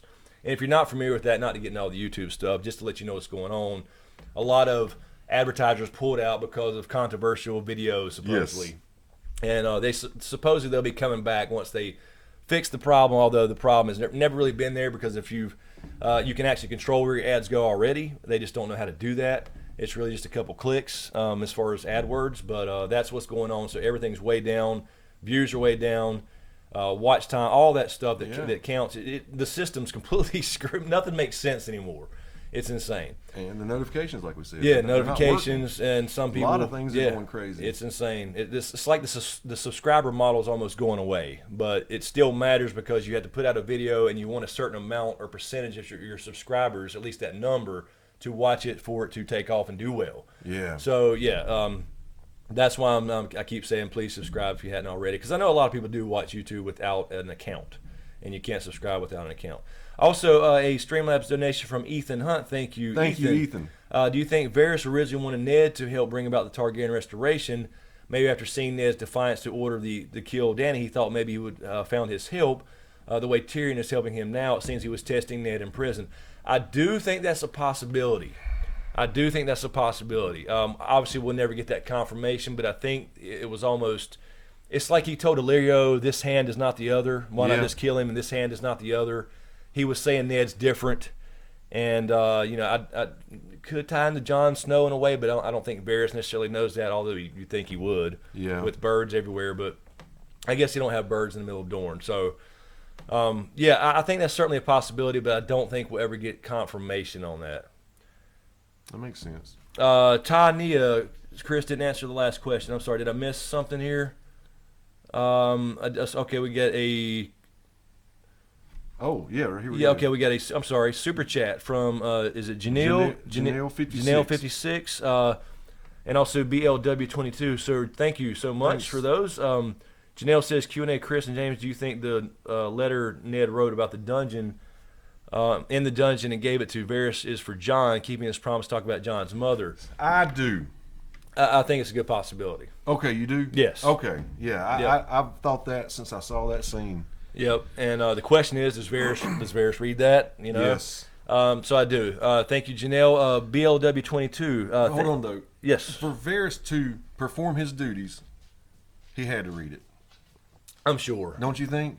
Probably. I mean, to just make sure that there's nothing slipping through his fingers. Yeah, but the other thing, the part where I don't think so is you would think that you would see a scene or something with Varys, perhaps with Tyrion or somebody when she's planning the whole thing with Dany, talking about it. You're right. So that's what makes me say no to that. Damn it, though. But I see what you're saying. Yeah. But then again, it may be because he's already on the boat now, standing behind Dany. You'd think we'd see a scene, and maybe we'll see a scene on Dragonstone with that, where he says, "By the way, there's another Targaryen here." Dude, that's in season chills, 7. man. In season 7, so I can see that on Dragonstone as well. So maybe we will get confirmation. Also, BLW22, thank you so much. Q&A, is Arya actually the waif in disguise? I don't think so. I think it's more about Arya and her journey. So I don't think it was the. It would break my heart. Yes, it would. It would be bad. I could definitely see that, and it would be one hell of a twist, But a lot of people kind of saw that and said, "Wait a minute, what if the waif did kill her and took her face?" But what's the reasoning that the waif would go to Westeros and know everything that she's supposed to be doing? So I think the fact that Arya came back and killed Walder Frey kind of says it's Arya, because the waif would have no business going to Westeros to do that unless she was hired. Absolutely. So that's the way I think about it. Was on Doctor Who. I don't know if he's serious or not. Yeah, I don't watch Doctor Who, the new ones, or the new. I say the new ones when I mean I watched the original ones from the '60s. Yeah, that's what I watched when I was a kid too. Yeah. But this new come stuff, on late at night. I just can't do it. I've tried, man. I can't. Let's see. Just saw something from Marvin Martian. Q&A. Do you think Bran the Builder is shown in the cart at the building of the wall because he has crippled Bran from the future? Son of a gun. That's a good question. That's a good question. We talked about this in the Dragon series a little bit too. We did. My whole thing with the whole Bran being the other Brans in the past, like Brandon the Breaker, Brandon the Builder, all these Brandons, is that how does he physically manifest himself? You know, and I don't think they can ever do it with time travel, but yeah, it's just one of those things where he could certainly, you know, help somebody to do something or push somebody to do something and influence them in a way, but he couldn't manifest himself physically to be Bran the Builder. Right. But it would be cool as hell for him to be the founder of House Stark. And this whole nother loop. It would be. But like I said before, I don't want too many time loop type things like the Hold the Door, Hodor thing. But a couple well placed ones will be very cool. Let's see here. Danette Pagel, what are you laughing? Am I missing something? No, man. Comments about me. Danette Pagel, my name is hard. Nickname is Dan Girl. Dan Girl, Q&A. Do you think Danny Girl? Oh, Danny Girl. Yeah. Apparently, I can't see anymore. Q&A. Do you think that the Hound will meet up with Arya before she gets to Winterfell, or do you think that they just won't meet again? I do think they will meet again. I think they will too. We talked about that in Dragon too. It was supposed to be a Jon Snow end game, but it kind of ended up being just the end game for everybody. So yeah, check out that 4-part series. But I do think, in a nutshell, that they will, and he's kind of one of him and Gendry perhaps kind of gets Arya back on track. From that's the same one. Okay. But yeah, I know what you're saying. I believe that too. He will be a pivotal role from in that. Caleb, Celine from Caleb Conaway. Hey, I think this will give Chris a laugh. Q&A. Hey guys, I'm already laughing. I ain't read the damn question. Do you expect we'll get the first full trailer? Or better yet, Chris, when you're going to take your next trip? Exactly. Guys, I'm telling you, I don't know how many messages I've gotten the last 2 days. Because I said Friday, or Thursday, I think it was Thursday, that we may get another trailer, or the first trailer Friday or Saturday, because apparently I saw on Twitter it's been like every 3 weeks they drop something, so I was waiting for it. And I had so many messages and comments saying, Chris, you need to leave town. Right. So they'll drop something, damn it, because every time I leave or do something for a couple of days, they do drop something. So, yes, maybe I should just take off. I can't wait for that. What we got going on? Larry Graham says, Chris, however, is straight Lannister. I guess we're missing a conversation here. I'm a Lannister. I'm reading it all. I'll tell you what, you answer questions for a little while, and I'm just going to sit here and read and join in. It's awesome. Miss Hoon, I see a Miss Hoon question. Let me grab it while I see it. Q&A, do you really think they will have time to stop the fighting, capture a white, and then have a friendly chat in the Dragon Pit like the plot leak says? I have not read the plot leak. I have, however, heard of this potential meeting and the dragon part. That's all I'll say, just in case it is true. I think there has to be kind of some of these meetings because Jon has to recruit people. So I think they know they have some time because of the wall. So I think they kind of have to. And if that happens, I think that's probably what we were talking about before, where I think Jon reaches out to his enemies too, the Lannisters, because he ain't got time to fuck around with petty politics. Right. So I think he doesn't. Yeah, I think that's got to happen. He's on a mission, man. Yeah, we got a super chat. Super chat from Stephen Hart. Thank you, Stephen. Thank you so much. How much are you pissed off by the leaks? HBO really needs to tighten up security. He's really pissed. The whole car wreck scenario. Wish I never saw them. I have, but yes, I don't know what's going on with leaks and how it happens. Them. But I don't read them. I have not read any of the leaks. Like I said, I got sent, and I said this in a video probably 4 months ago. It's been, I guess. I got sent a speculate. There's a difference in speculate or here's the words. Right. I don't know what this leak looks like or whatever. I like to look at things and go off what the show's already kind of told me and foreshadowed done it. So it's the best predictor is the past. So yeah, it's but I guess I don't know. Maybe somebody gets paid for. Maybe they pay money for leaks. I mean, it's like I'm sure. This listen, Mr. President Early. Right. I've never peeled the tape back or anything. Right. I did do that a couple of I times. love surprises. Yeah, I hate leaks and spoilers and all that shit. But that's what I mean. That's what changed me about when I was a kid. I did that a couple of times. Yeah. It was like Then on Christmas, on Christmas morning or birthday or whatever it is, you're like, okay, that wasn't fun. So all right, I saw something a minute ago. Jay Scar, thank you. Grabs a question from Ryan Shelby. Q&A. If you could bring one modern thing into GOT, what would it be and who would you give it to? Ah, very cool. A modern thing. I don't know. I would probably a PS4 and give it to somebody at Castle Black. I feel bad for them motherfuckers. It's pitiful up there. It's horrible. I mean, yeah, give them something to do inside in the warm where they are entertained. A PS4 or hell, a damn phone, a smartphone with games on and Wi-Fi. Mm-hmm. At Castle Black needs Wi-Fi. Bad. It's cold enough as it is, and then they have shit to do, most of the time. What would be your answer to that? I was thinking, like... Don Willie. Hold on one second. Kinda... There is Don Willie, a Don of Ice and Fire. What's up, man? Hey, bud. Go check out Don Willie's channel, a Don of Ice and Fire, since he has renamed it. Q&A, do you think we'll get a full episode for the tourney at the Heron Hall, or it would just be flashbacks? Yeah, I would think Don Willie. In my opinion, I think it's flashbacks. I don't know. It could take up a lot of the episode though, if that makes sense. Because there's a lot we need to see there, I guess. But it's kind of like I was saying before in the show. We really only need to see the Rhaegar Lyanna love piece, I think, just to kind of confirm that. So I don't know. I don't think they go into the Night of the Laughing Tree necessarily, unless it's like I said in that previous video, where perhaps Bran goes there not only to see for the audience to see the Rhaegar Lyanna love story, but if he needs to make sure something happens in a certain way there, like make sure Jon's born, make sure they fall in love or get together, or what, something like somehow influencing it, the way Bloodraven did. Yes, right. Kind of taking on the role of the. Yes, sir, Don Willie. Good to see you, man. I hadn't talked to you in a while. It would be. I would get Bran like a hover round.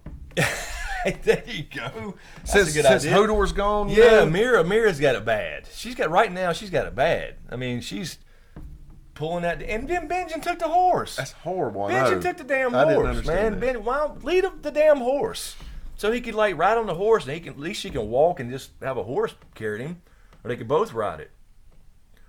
So that was crazy when Benjen took the horse. I was like, "Are you really going?" I said that in the middle of the episode, like, "You just gonna leave without leaving him the damn horse?" But I guess they're pretty close to the wall. Anyway, let's see what we got here. Gemini Sneed. Q&A. In A Storm of Swords, Ygritte tells Jon, we opened 100 graves and let all those shades loose in the world and never found the Horn of Jormungand. Do you think this is what the White Walkers, do you think this is the White Walkers or Whites? If you mean what they're responding to, is that what open the graves? Yeah, they were. What he's talking about here is basically, Mance is looking for this supposed Horn of Winter, this Horn of Jormungand, because apparently it wakes giants from the earth, which I think obviously is a metaphor for earthquakes.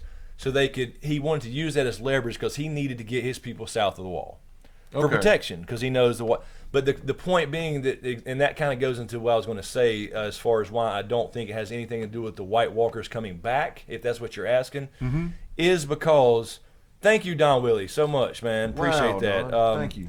To help you meet your goal. Thank you, sir. Yes, everybody, please go check out Don Willie's channel, A Don of Ice and Fire. But the point being, what I was saying about the graves is, if they're looking for the Horn of Jormungand because Mance needs a little bit of leverage to go, tell the Night's Watch, look, let us through, or I'm going to blow this damn thing, that means the White Walkers were already active. So they were already experiencing problems, probably wildling camps being attacked and killed before they started looking for the Horn. I see what you're saying. Yeah, makes sense. So, but obviously, we'll see in the show if that horn that Sam had was actually Ethan still. All right, let's see what we got. There's Celine from Tommy Soprano. Okay, Celine from Tommy Soprano. Q&A, do you guys think Longclaw is actually Dark's sister? Brendan Rivers, I guess, gave it to Aemon knowing Jon would join the Watch. They are both bastard swords described as Dark's smoke. That's a good question. I don't think so, only because we kind of know the actual history of Longclaw being with House Mormont, and we know the history of Dark's sister being two separate swords.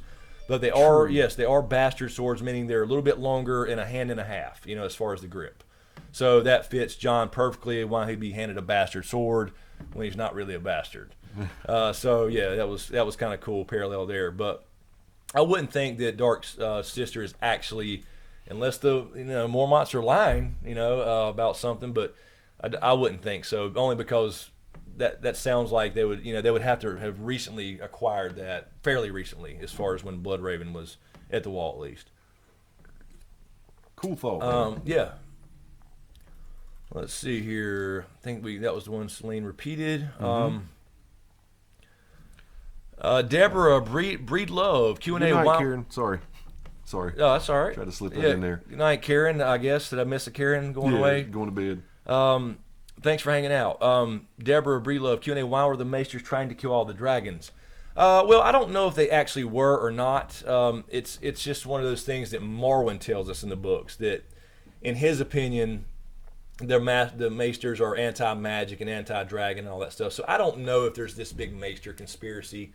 To me, it comes off more as a kind of like a modern day thing where you would say, there's no Bigfoot, there's no Sasquatch, there's no that type of thing. So that's the way I took that. Let's see here, 1 second. What did I just click? I clicked on something wrong there. All right. Let's see. What, did you see something else? Are you seeing more stripper jokes? No, just. Let's see. All right, we got a. Charlie Gilchrist. Oh, okay. Charlie, super chat. Thank you, Charlie Gilchrist. Is Bran Saddlemaker still alive? Probably not. Saddle designer is. Yeah, damn sure right. The designer is. The maker probably is not. Exactly. Probably got wiped out during the sack of Winterfell. Damn. Yeah, probably. And so thank you, Charlie, for that. And Carol Brown, thank you, Carol, again. And that's out, Mike. Carol's coming for. And that comes until the White Walker. I don't think she leaves Bran's side. She's played such a pivotal role in making what had to happen. Yep.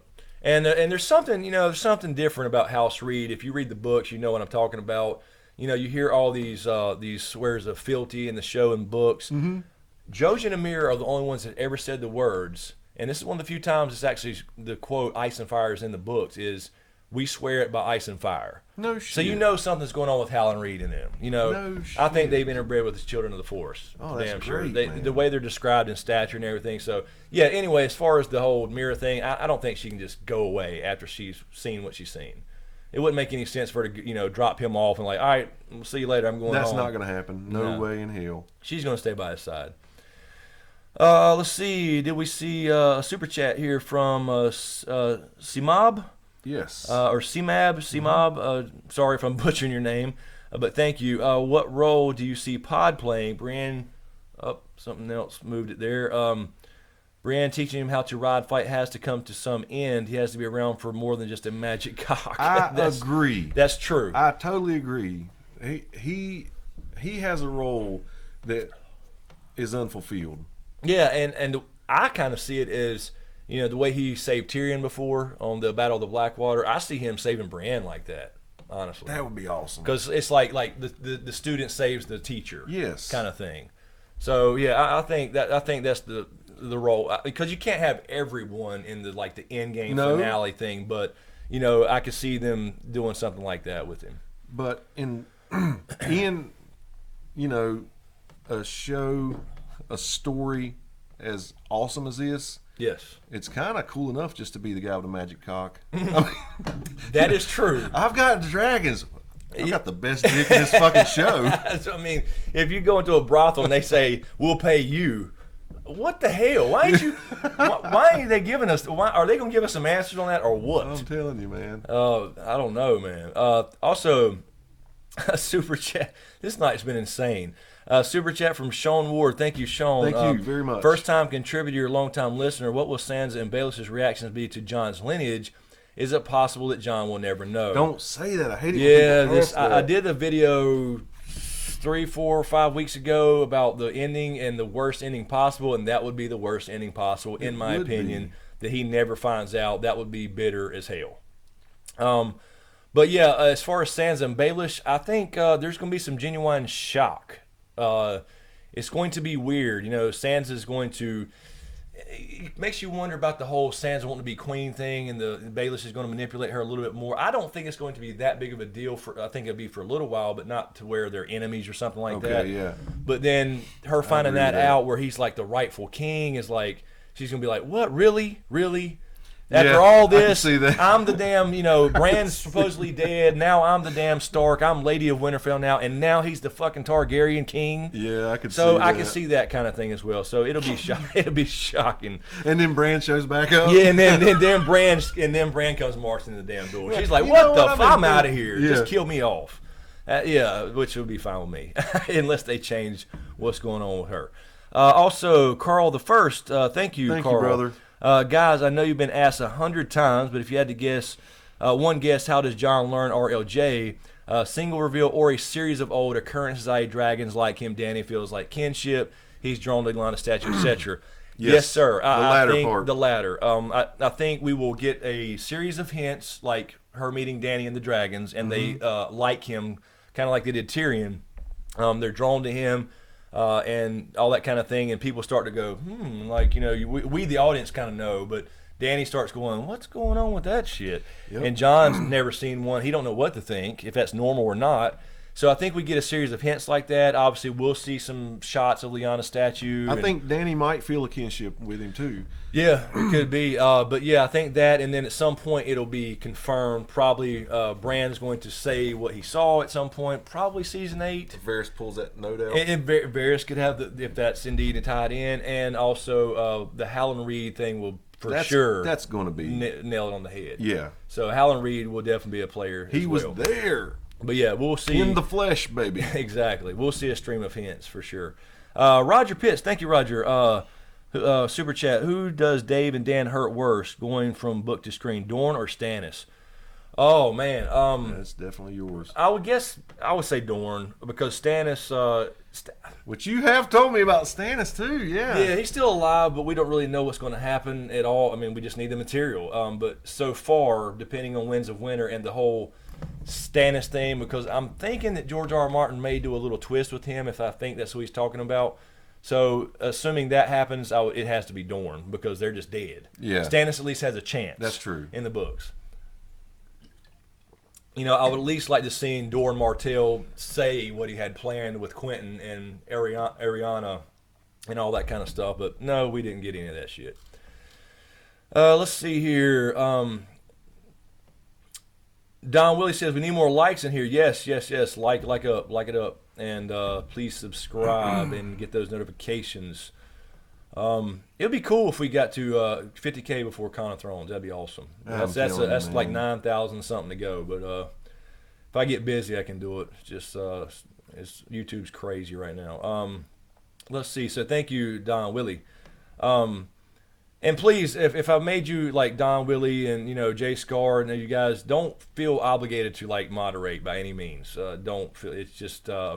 I know you guys, and I appreciate the help. But Nightbot can handle most of it, and don't feel obligated. Let's see. Don Willie said he thinks they screwed Dorne the most. Yeah, they absolutely insane. Let's theory that Varys is descended from blood. He's a wild card. Essos, pregnant. That's interesting, but that could tie into the whole, I'm a Blackfire or Targaryen thing. At least has the blood. And I think he obviously has some King's blood. Otherwise, no doubt. His root and stem, Willie. I've been given. Jay Scar. What was you? I'm sorry, Jay. Jay Scar. Q&A, Shay Payton, all that stuff. I are a little over that. Want to take another quick break? Yep. So sure. Let me double check. Okay, so we're good there. All right, guys. So.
Thank you. And Really, TV in the Winnebago service is going for a long college.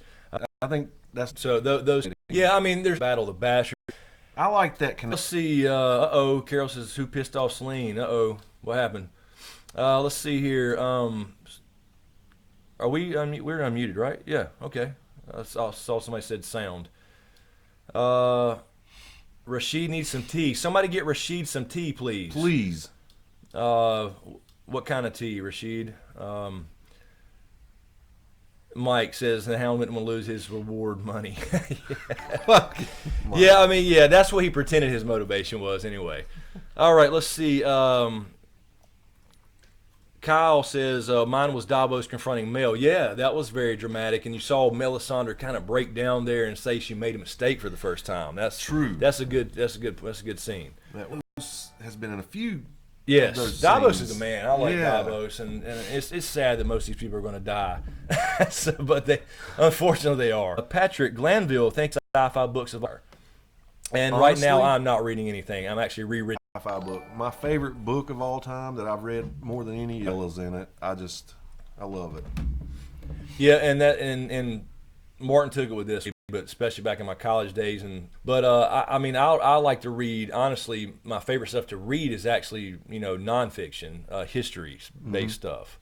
So, but I've always enjoyed this before, and that it's got like 9,000-10,000 views. But we talked about like what was our Game of Thrones story, our Song of Ice and Fire story, balance here of everything. It's not over the top with magic like a Lord of the Rings, which I love Lord of the Rings. Don't get me wrong, but it's just not over the top. There's just enough balance of everything, political intrigue and magic, and what the fuck's going on with this person.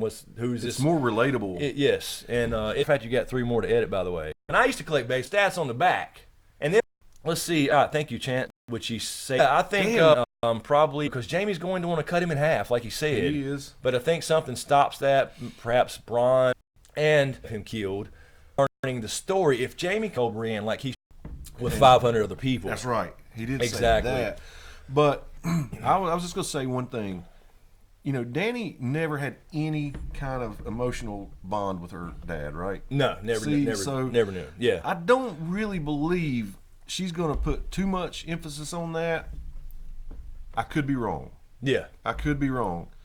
But I just believe it's not going to be like a casual encounter when they meet, and I think there will be other players around, right? Yeah, who, like you said, will kind of vouch for everybody in the room. Right. If Jaime opens up in some way, maybe after I don't know if this is before or after the Cersei breakup thing in the show, but I would think that if he opened up like he did with Brienne, then she would completely understand. But it's going to be odd and awkward. That Jaime charm.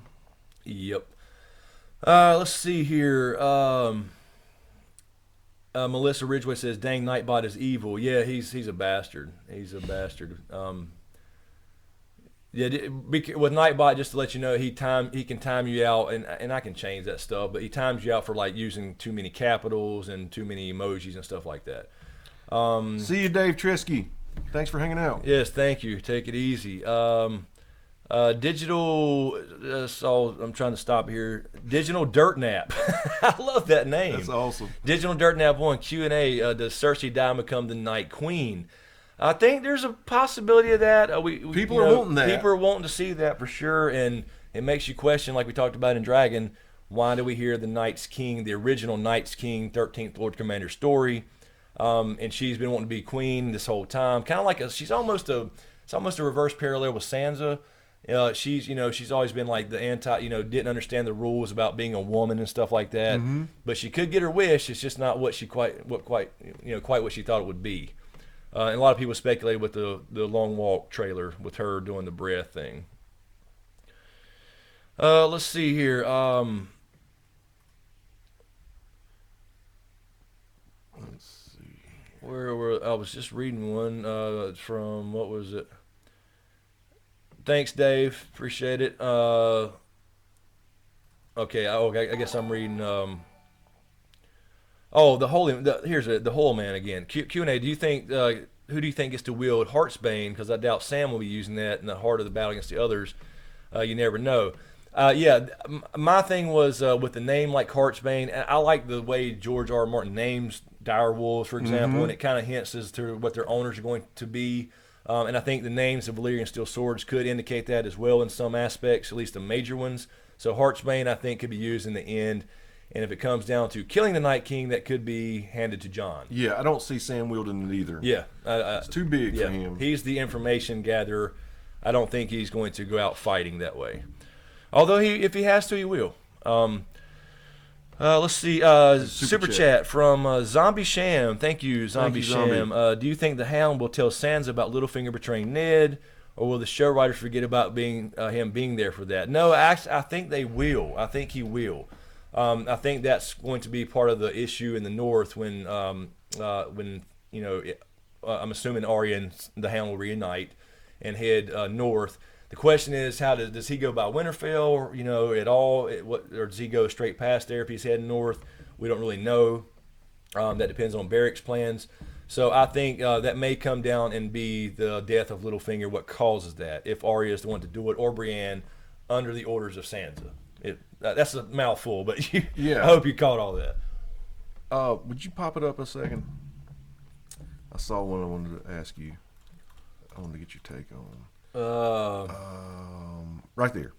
Jay Dogginson says, "How is Gilly reading next to Sam in the Citadel? No women allowed, I thought." Yeah, I said that in the Right. the video about the pictures. It was like, is she sneaking in there, or did they somehow break the rules, or is he allowed to like check out books and go, say, to an inn down the street in Old Town? Right. So yeah, I mean, but even Night's Watch, he's got a way of weaving her through rules. Yes, he does. So very well could be right up in the Citadel, and probably will be.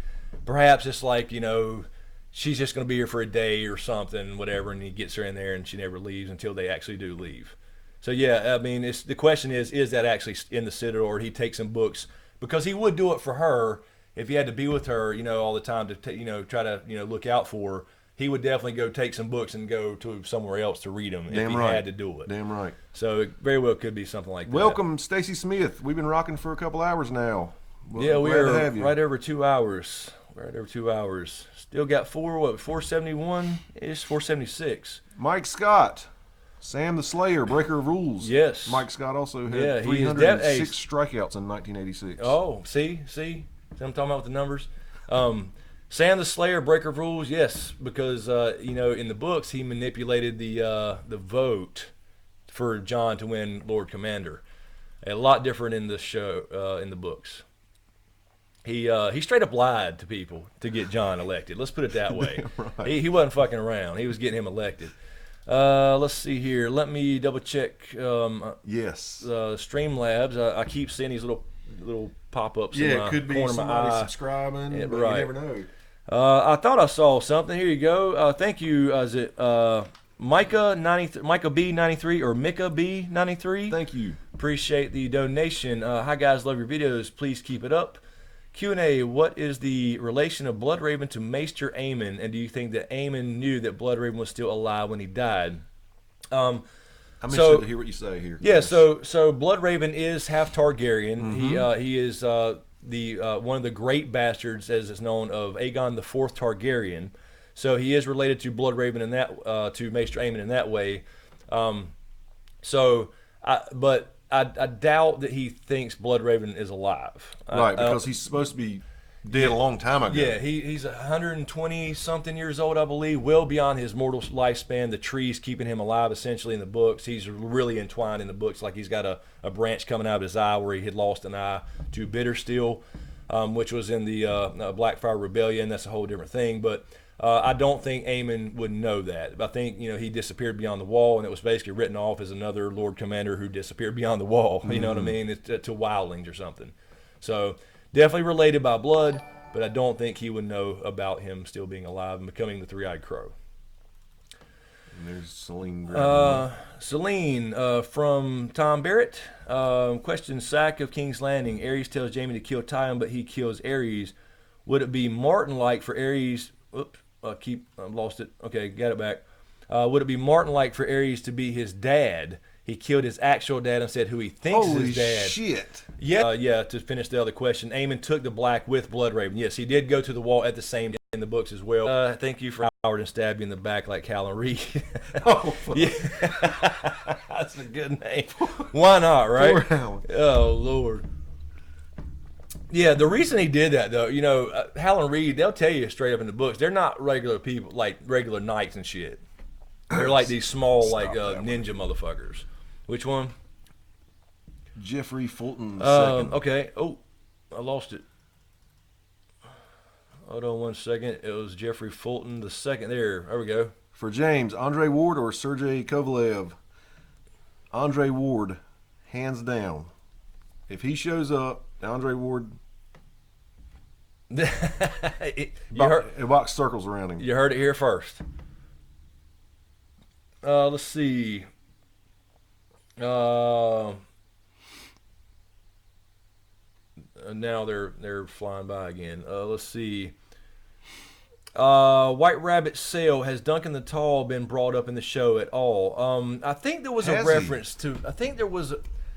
There's something on the tip of my tongue. I think there was a reference to Sir Duncan. Oh yes, when Joffrey and Jaime were looking in the White Book. Oh yes, yes, there was a reference to Sir Duncan the Tall. And speaking of Sir Duncan the Tall, we will find out at some point. What?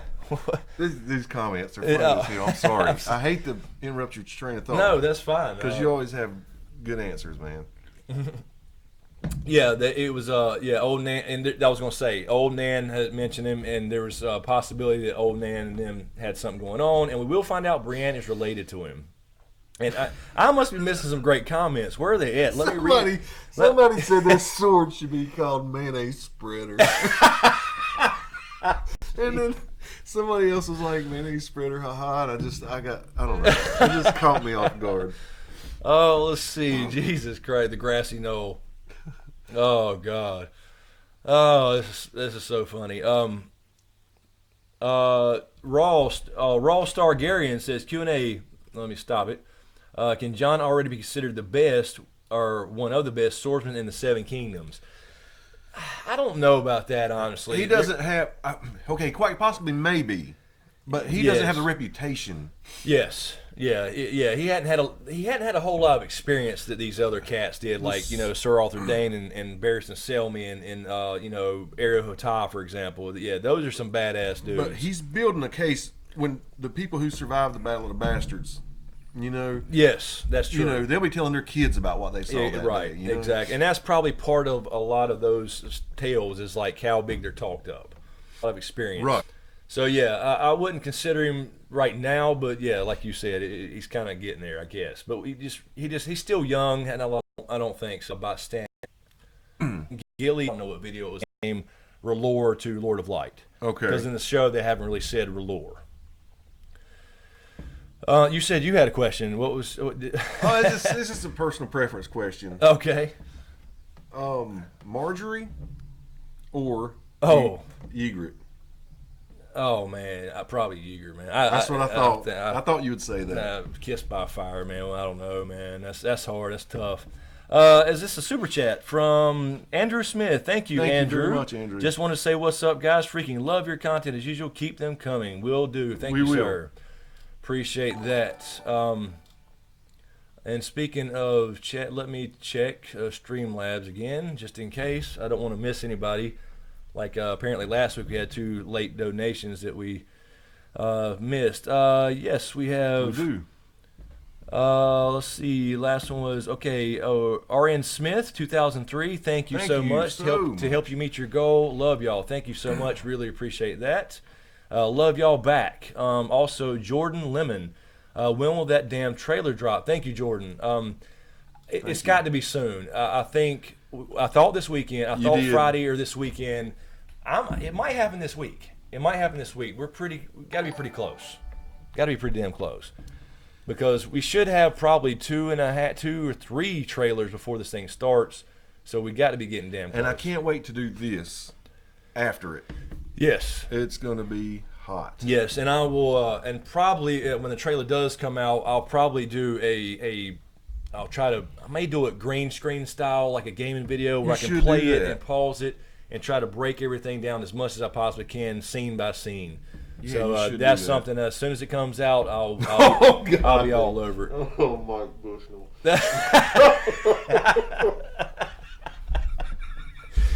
Oh God. Oh Lord, Mike. Oh man. I'll just let y'all read that.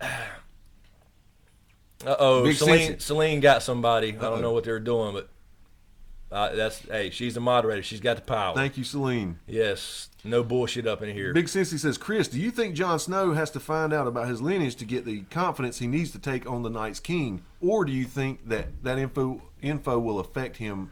That's a good question. That is a good and also, question. Tarzan from Trial by Trivia, end of the week is my guest for the trailer. Yeah, it's got to be soon. I'm thinking this week for sure. I mean, not for sure, but hopefully. Yeah, that's a good question. Because he knows, like he's telling him, like he brings the storm, and we're probably gonna all die anyway. But at least we give the fuckers a fight. Yeah. But yeah, if he learns that he has some kind of ability he didn't know he had, but then it makes Right. you know, I see I'm a war. I mean, it was crazy. You don't need to know that. Don't say it. And then badass.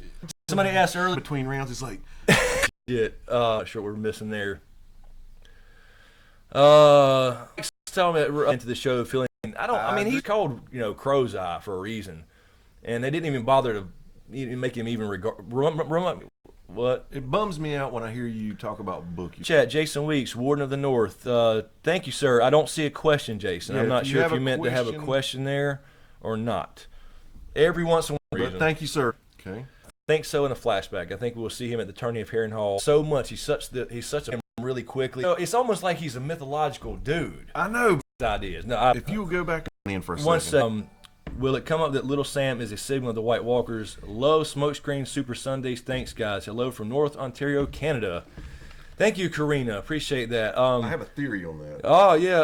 I Kind of. That.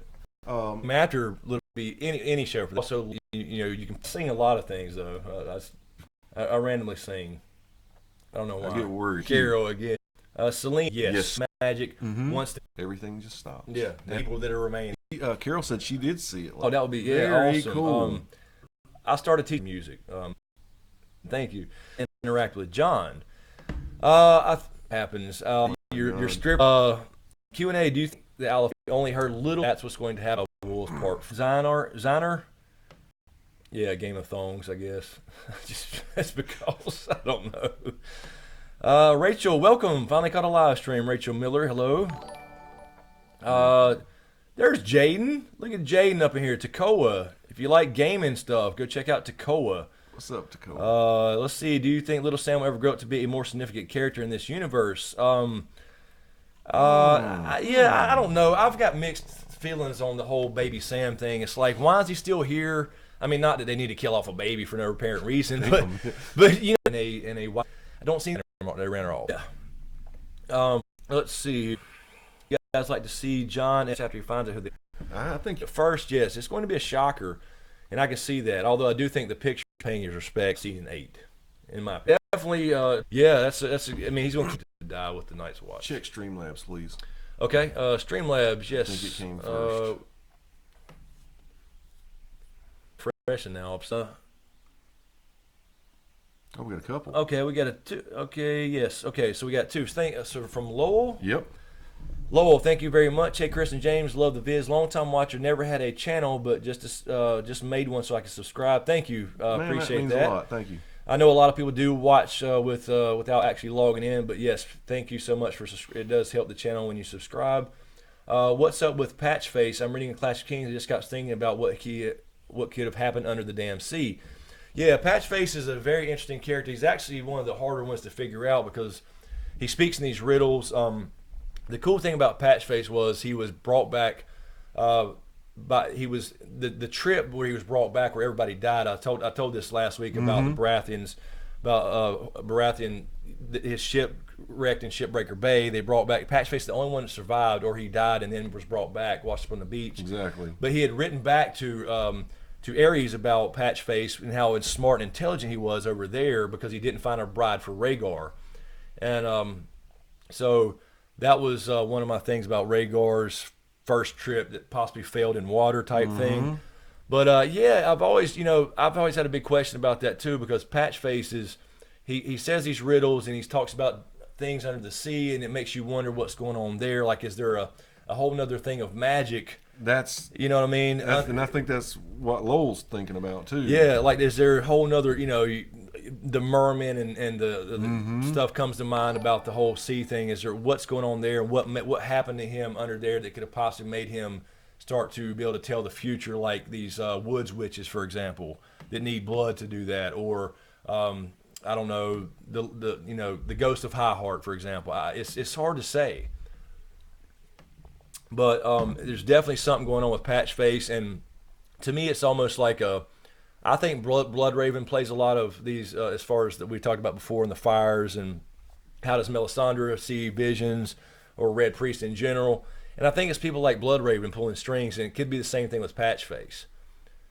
He could have somehow been involved in that some way. That would be kind of weird. Great question, but I could see him being involved. Yeah. Also, thank you, Ethan. Another donation through Streamlabs. Thank you, Ethan Hunt. Thank you. Last question before I leave tonight. You say it's unlikely for Rhaegar to be alive and inactive, but Hallan Reed is also alive and inactive. What if Rhaegar is at the God's Eye praying for the Great War with Hallan just spitballing things? Good question. That's a good point. But I think, I guess my point was that I think Hallan Reed is active in the sense that he's getting ready. He's learning about what's going on there. So almost like, I don't know if you want to say training. Yeah. But he's active in the sense that he's sending his kids to take care of what he needs to True. at Winterfell while he does something important. Whereas Rhaegar, I think, would be active. Yeah.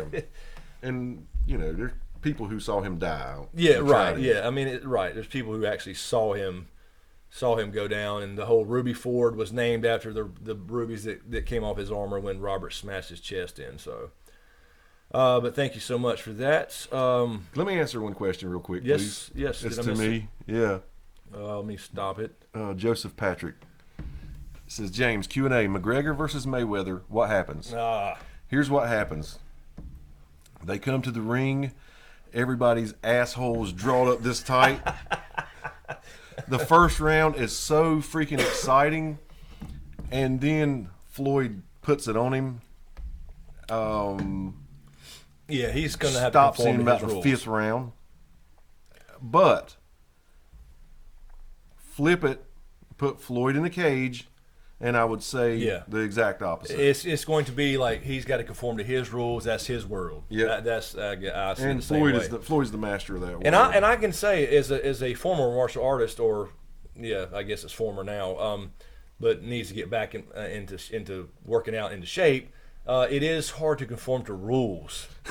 Right. I'm telling you right now. It's you're saying we may see a McGregor kick or knee. Exactly. Yeah. I'm serious. Because we used to go at it like that MMA style at nights when all the classes were going home and kids and stuff, and it's hard to conform to rules once you put a rule on something after you've been doing that. You know what I mean? You Karina Hunter again. Thank you so much. Yes. Love Smokescreen Super Sundays. Thanks, guys. Yes.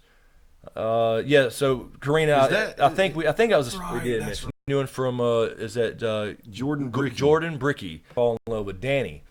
I thought that with the Tyrion Danny thing when she was pinning, I saw it at first like, okay, it's just that he's so grateful that she actually believes in him, unlike his damn father. He got everything handed him his whole life just because he was on his own merit. Yes, I think so. And I agree he 100%. felt all that pride hit him at one time. Exactly, and it made him teary face, and she looking at her, and he truly believes in her at the same time.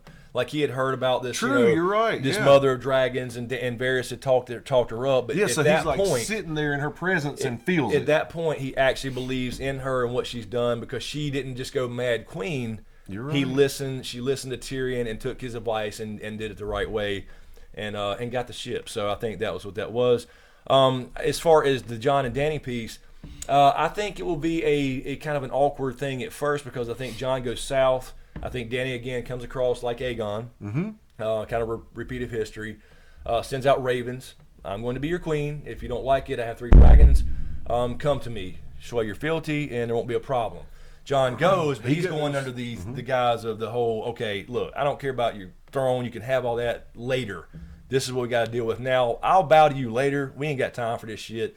We got to go north, and I need those dragons, by the way. Yeah. Kind of that type of thing. So I think that's where, but I do think that free folk mentality is rubbed off on him.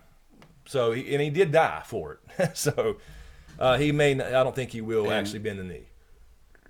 I just, man, the Unsullied, the Dothraki horde, and just, you know what I'm saying? Just seeing that against what's coming. Yes. It's going to be the most devastating thing we've ever seen. We thought Battle of the Bastards was, you know, Grade Y youth football compared to what's coming. Yeah, it very well could be. Or, like I was saying before, you know, when they go through that wall, you know, it depends on, like, is the people south of the wall, like Jon and Winterfell and whoever, are they going to know that when it comes down? Are they going to get a warning somehow from, like, are they going to, like, is, like Dolores said, going to get a Ravenall first, you know, before they all die? Good and then point. Is there going to be some strategy there, or is it going to be like I see it, like they come through and it's just going to be like they're just going to mow everything down just as they march.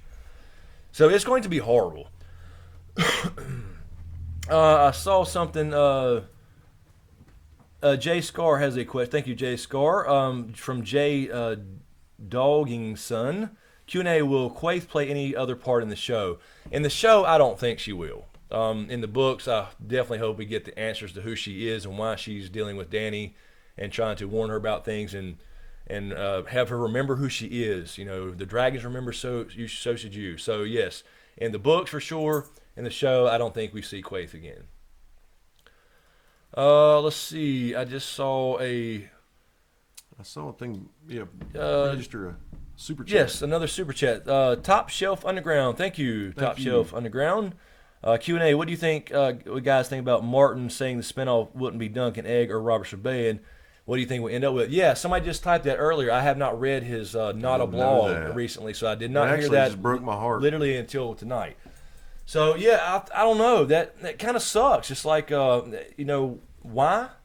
You know, why is he kind of, you know, shutting off some things? That makes no sense. And Robert's Rebellion would be very interesting to people, especially for show-only watchers. So I think he loves writing about Targaryen history, so that would be my guess, just based off this information that I've just literally saw tonight. That they may be going the direction of this Targaryen history, Aegon's conquest, that type of thing. Now, that's a lot of... Celine has one there. Arya Flower. If there's a Gendry thing, maybe that comes up, but I would think they're probably just not mention it. That was mentioned with Cersei because Sansa being the whole queen thing. Yeah. Arya's a whole different character. She is the Dark Sister. Speaking of Valyrian steel swords. So I wouldn't think that would actually come up. She uses leather tampons. Tommy Jesus. Oh, man. Okay, wait a minute. Do another break and then come back for a final session? Yeah. I guess you guys want to keep get going. some real questions together, guys, and let's go for another good shot. Let's do that. All right, so we're still at 487 watching. So yeah, all right, we'll take another quick break and do another session. So as usual, thanks for hanging out.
Oh yeah, trip.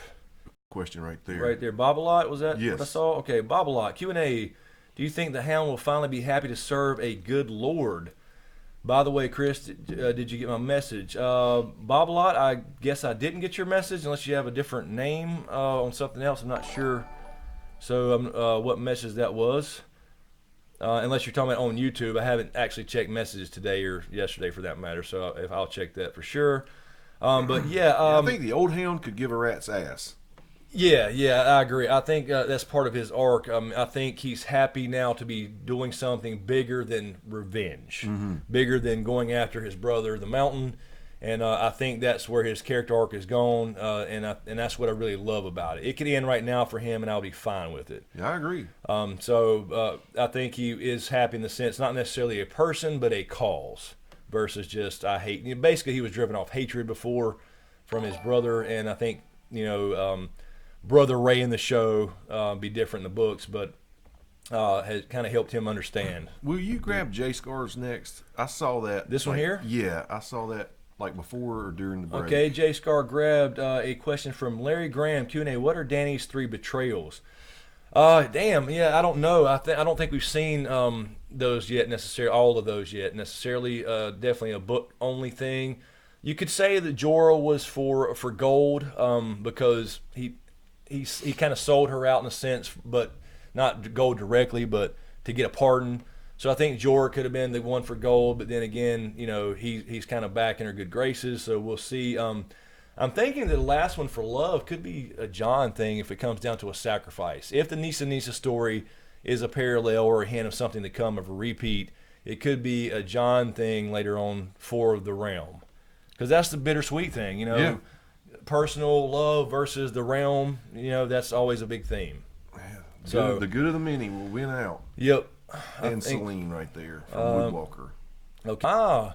If it's or I'll definitely Onyx Rose White Walkers. That's a good question. I think anybody that I think like north of the wall, there's that magic is there regardless. North of the wall's blocking that from kind of leaking south, so to speak, for lack of a better term, because we saw where close to the wall. Exactly. So that's there anyway. But of course, when he's around, whatever the hell he does, and make it happen. It's broken at the wall, which will happen. Yes. Then and they march through.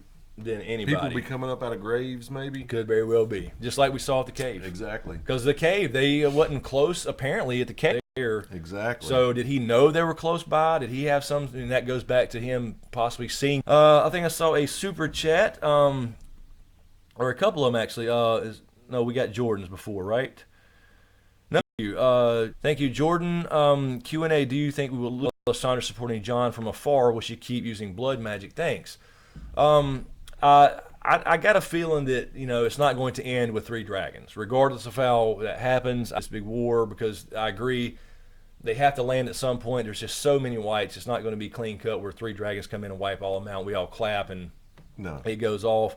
So yeah, we'll probably lose a dragon. I'm kind of thinking they will be around anymore. I think Melisandre will try anything she can to try to go back north, because she can just take her choker off and kind of go in with anybody, take her choker off and stop taking, almost like. So she believes, I do think that Melisandre, regardless of the bad shit she's done, which, this is the theme to this whole thing, these great people, they do these things they think are right for the betterment of the realm, burning Shireen, for example, it's horrible, but she thinks she's saving the world. Exactly. So I think she'll, her shoes. Yeah, he was saving the world. Yeah, I think she will help any way she can, but I just got a list, and until she gets talked out of this whole, killing spree, being the Dark Sister, I think I'll wait a minute, he's the Prince was promised. No, she is. Why can't they? And also, I think at least one dragon will die in this season. How will Dany? I wouldn't say Podrick. Podrick he needs to kind of step out and be on his own a little bit. He served Tyrion and now Brienne, and apparently they've been training a lot kind of off screen. So Podrick should be pretty much of a badass at some point. But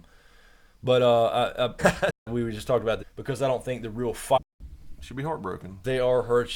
So, she typed it twice. Rash. Tapley is the explain why she hated. The only thing I would question that is training for a while. She's like, so she wouldn't really know there, and she wouldn't have contact being a face dropped her family. But I don't see him. Which was Colin. yeah, at first, last more beautiful queen, because I think it would be ironic for her to be that in the whole prophecy thing with Cersei, when she has been there the whole time right under her nose, and she expected to be like somebody else completely like Dany. But now that I started thinking about it, I think we're going to have to lose some Starks, and she may be one of them. There's just not enough room.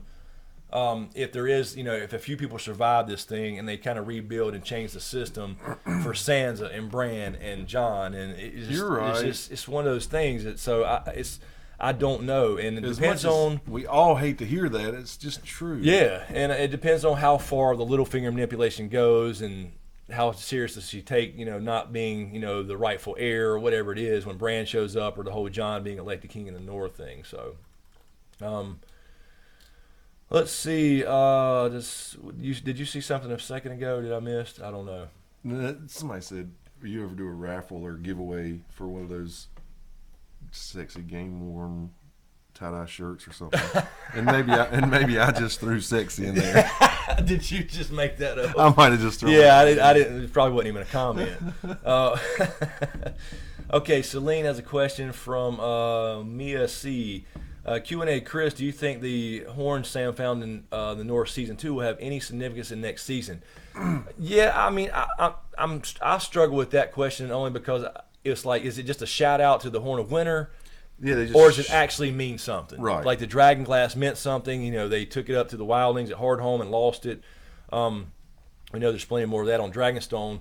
But Sam did take that with him, so it may be that he goes and finds out the Citadel, like about this Horn of Winter, the Horn of Jormungand, and he's like, "Wait a minute, I got one right here. I found it at the Fist of the First Men. Is that what Mance Rayder was looking for?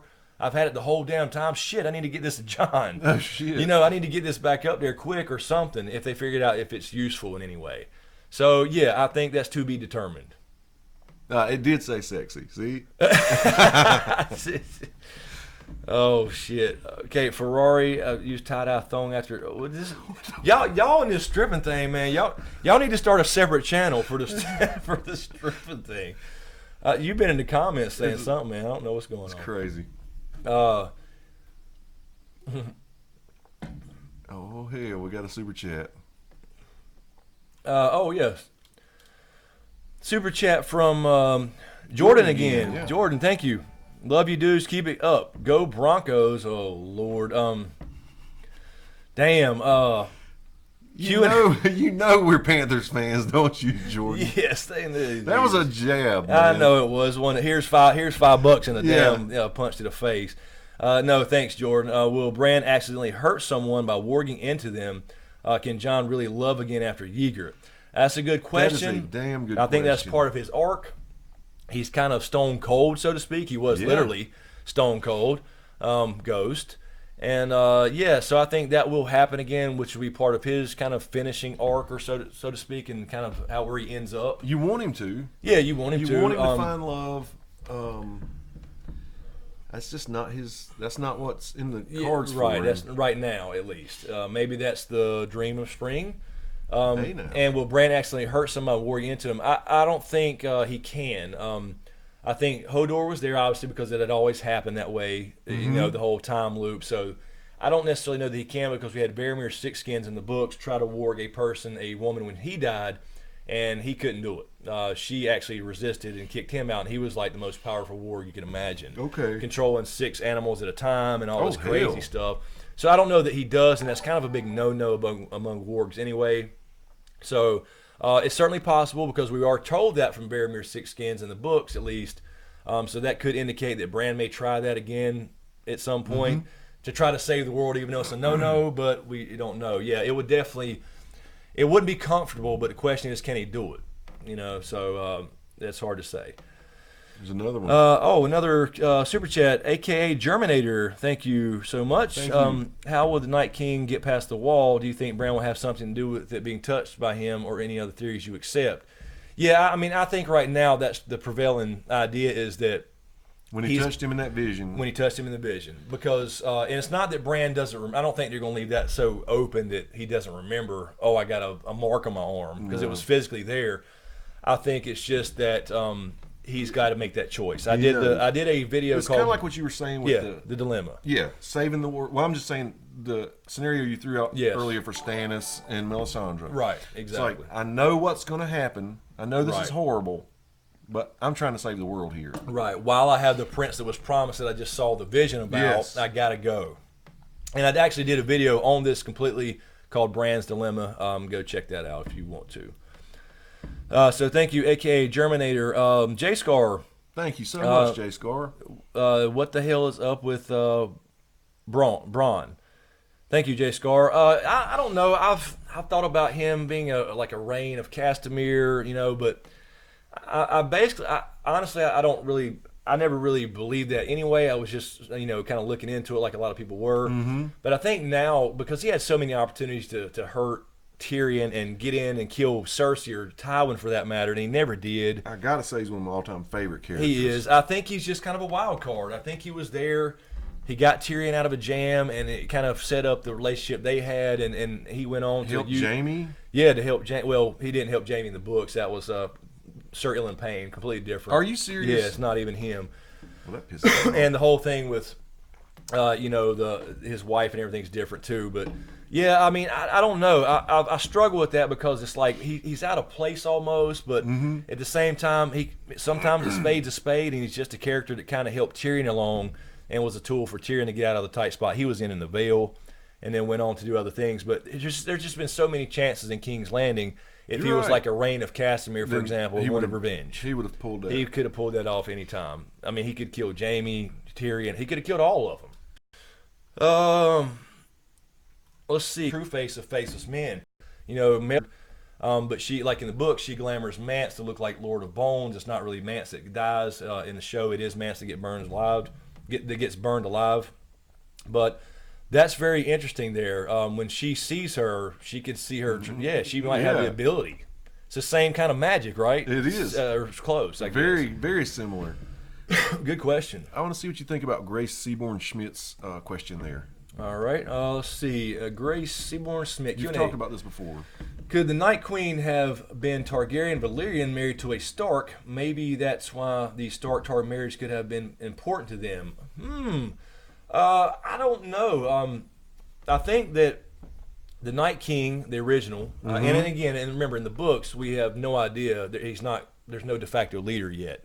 Okay, so right. if we meet right. a de facto leader, that's to come in the Winds of Winter or Dream of Spring.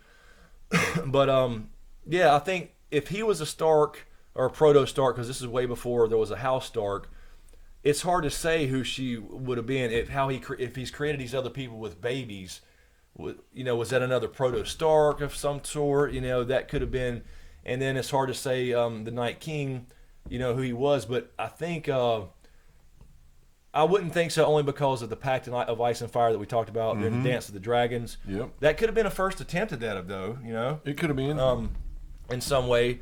But I think because of that never got fulfilled. Jon actually comes back and fulfills that accidentally. Well, not accidentally with Lyanna and Rhaegar. So I think that kind of has to be the first in history. Otherwise, you would have something happen a long time ago. If that makes sense. Yeah, no, it does. So yeah, like we talked about, good question. A lot of close misses. Yeah, a lot of near misses. Exactly. Another super chat from Jordan again. Thank you, Jordan Bricky. What's your favorite shirt item in your store? I was gonna mine. I like. I don't know. I like the one you did with the banner. That's my favorite. I think I like the sigil. Just I don't know. I like this one. I like the regular logo. I don't know. Of course, I'm a little biased, I guess. Anyway. And I like the mugs. Yeah, and I need to actually look at that store. They're supposed to be doing a lot of new products this year, like phone case. I mean, there's supposed to be like 50 new products that coming out this year where you can print on a lot more things. So I need to check that and see if that's updated yet, like phone cases and all that stuff. And I need some more designs too. I don't talk about the store a lot, actually. I don't mention it in videos much. I forget about it. But yeah, shirts are available. The logo shirt. This is what I call the black label shirt. And it's got the regular logo back here, and also the newer sigil shirt as well. And we're definitely doing a tie-dye shirt. We've got to do that. We've got to do that. So, two more super chats. Stephanie, good morning. 6 a.m. here in General Mountain Time. Good morning. Thank you. Uh, let's see, and also Jason Weeks, Warden in the North again. Thank you, Jason. Or she just put in says Asha in some way and goes. I mean that's yes, hairless. Did say no. I only hate the page. Didn't go where he wanted. Yeah, we have time to go. Let's see. But I think she has mad effective. It's just a natural thing that she's learned to. That's a good point. Good since he was scarred by. He's been on the. To if you don't mind, Caleb asking you about your favorite right here, YouTube Colin moment. Favorite moment. That one right there. Yeah. Okay. I want to hear your answer to this. Q&A from Colin Gallen. Been here since you had 1,000 subs. Wow, man, appreciate that. That's awesome. That's been a while. Also, please make tie-dye dragon shirts. I swear to God, I didn't see that part of it. Okay. No, I'm kidding. Man, my favorite moment on YouTube, man, I'll tell you what. This is the way I'll put it this way. YouTube as a job. I mean, it is a job. Well, I'm telling you right now.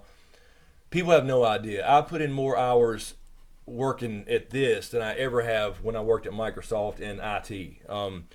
It's insane, and I'm telling you, it's so frustrating at times and it's so rewarding at times. But I'm hours and hours, and when you put that, think, okay, this is by any means. But when you put something out, start getting because men Val from Because Geek came up with, and you see all the comments or, error on YouTube when you put out a video that informs somebody, even if it's a minor thing and they just relate to you in some way or whatever it is. I never expected any of this stuff. Well, it's very odd to me still. But I've noticed you have videos with 700 comments on it, and you reply to every one of them, at least like a thanks. I mean, I try. There may be a few that get missed because I'll tell you to leave them alone so I can ask you on camera. Yeah, right.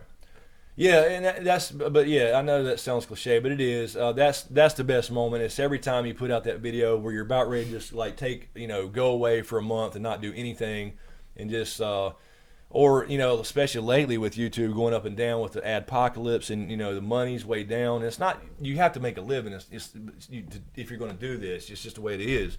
But since the algorithms changed, the views are way down, and it used to average 40, 50,000. Now it's like 20,000 or 30 maybe. Mm-hmm. I mean, everything's down 60% or at least, and it's just it drives you insane because I'm putting in all this work, even more than I ever have, and then you don't see the results, and it gets frustrating. But then when you see the comments, you just want to do it again. Mike Bushnell said you've never replied to his comments. Yeah, Mike never responded once to my many comments on his videos. Look for Todd Brown if you would. Mike, you're there first every single damn video. Celine, I told you last week, I cannot reply to your comments. You have something, maybe your comments are disabled or replies are disabled because I've tried. I actually said that in a separate comment on one of the last videos. So, Celine, check that. I can't reply because it actually errors out when I try, both phone, mobile, and on desktop.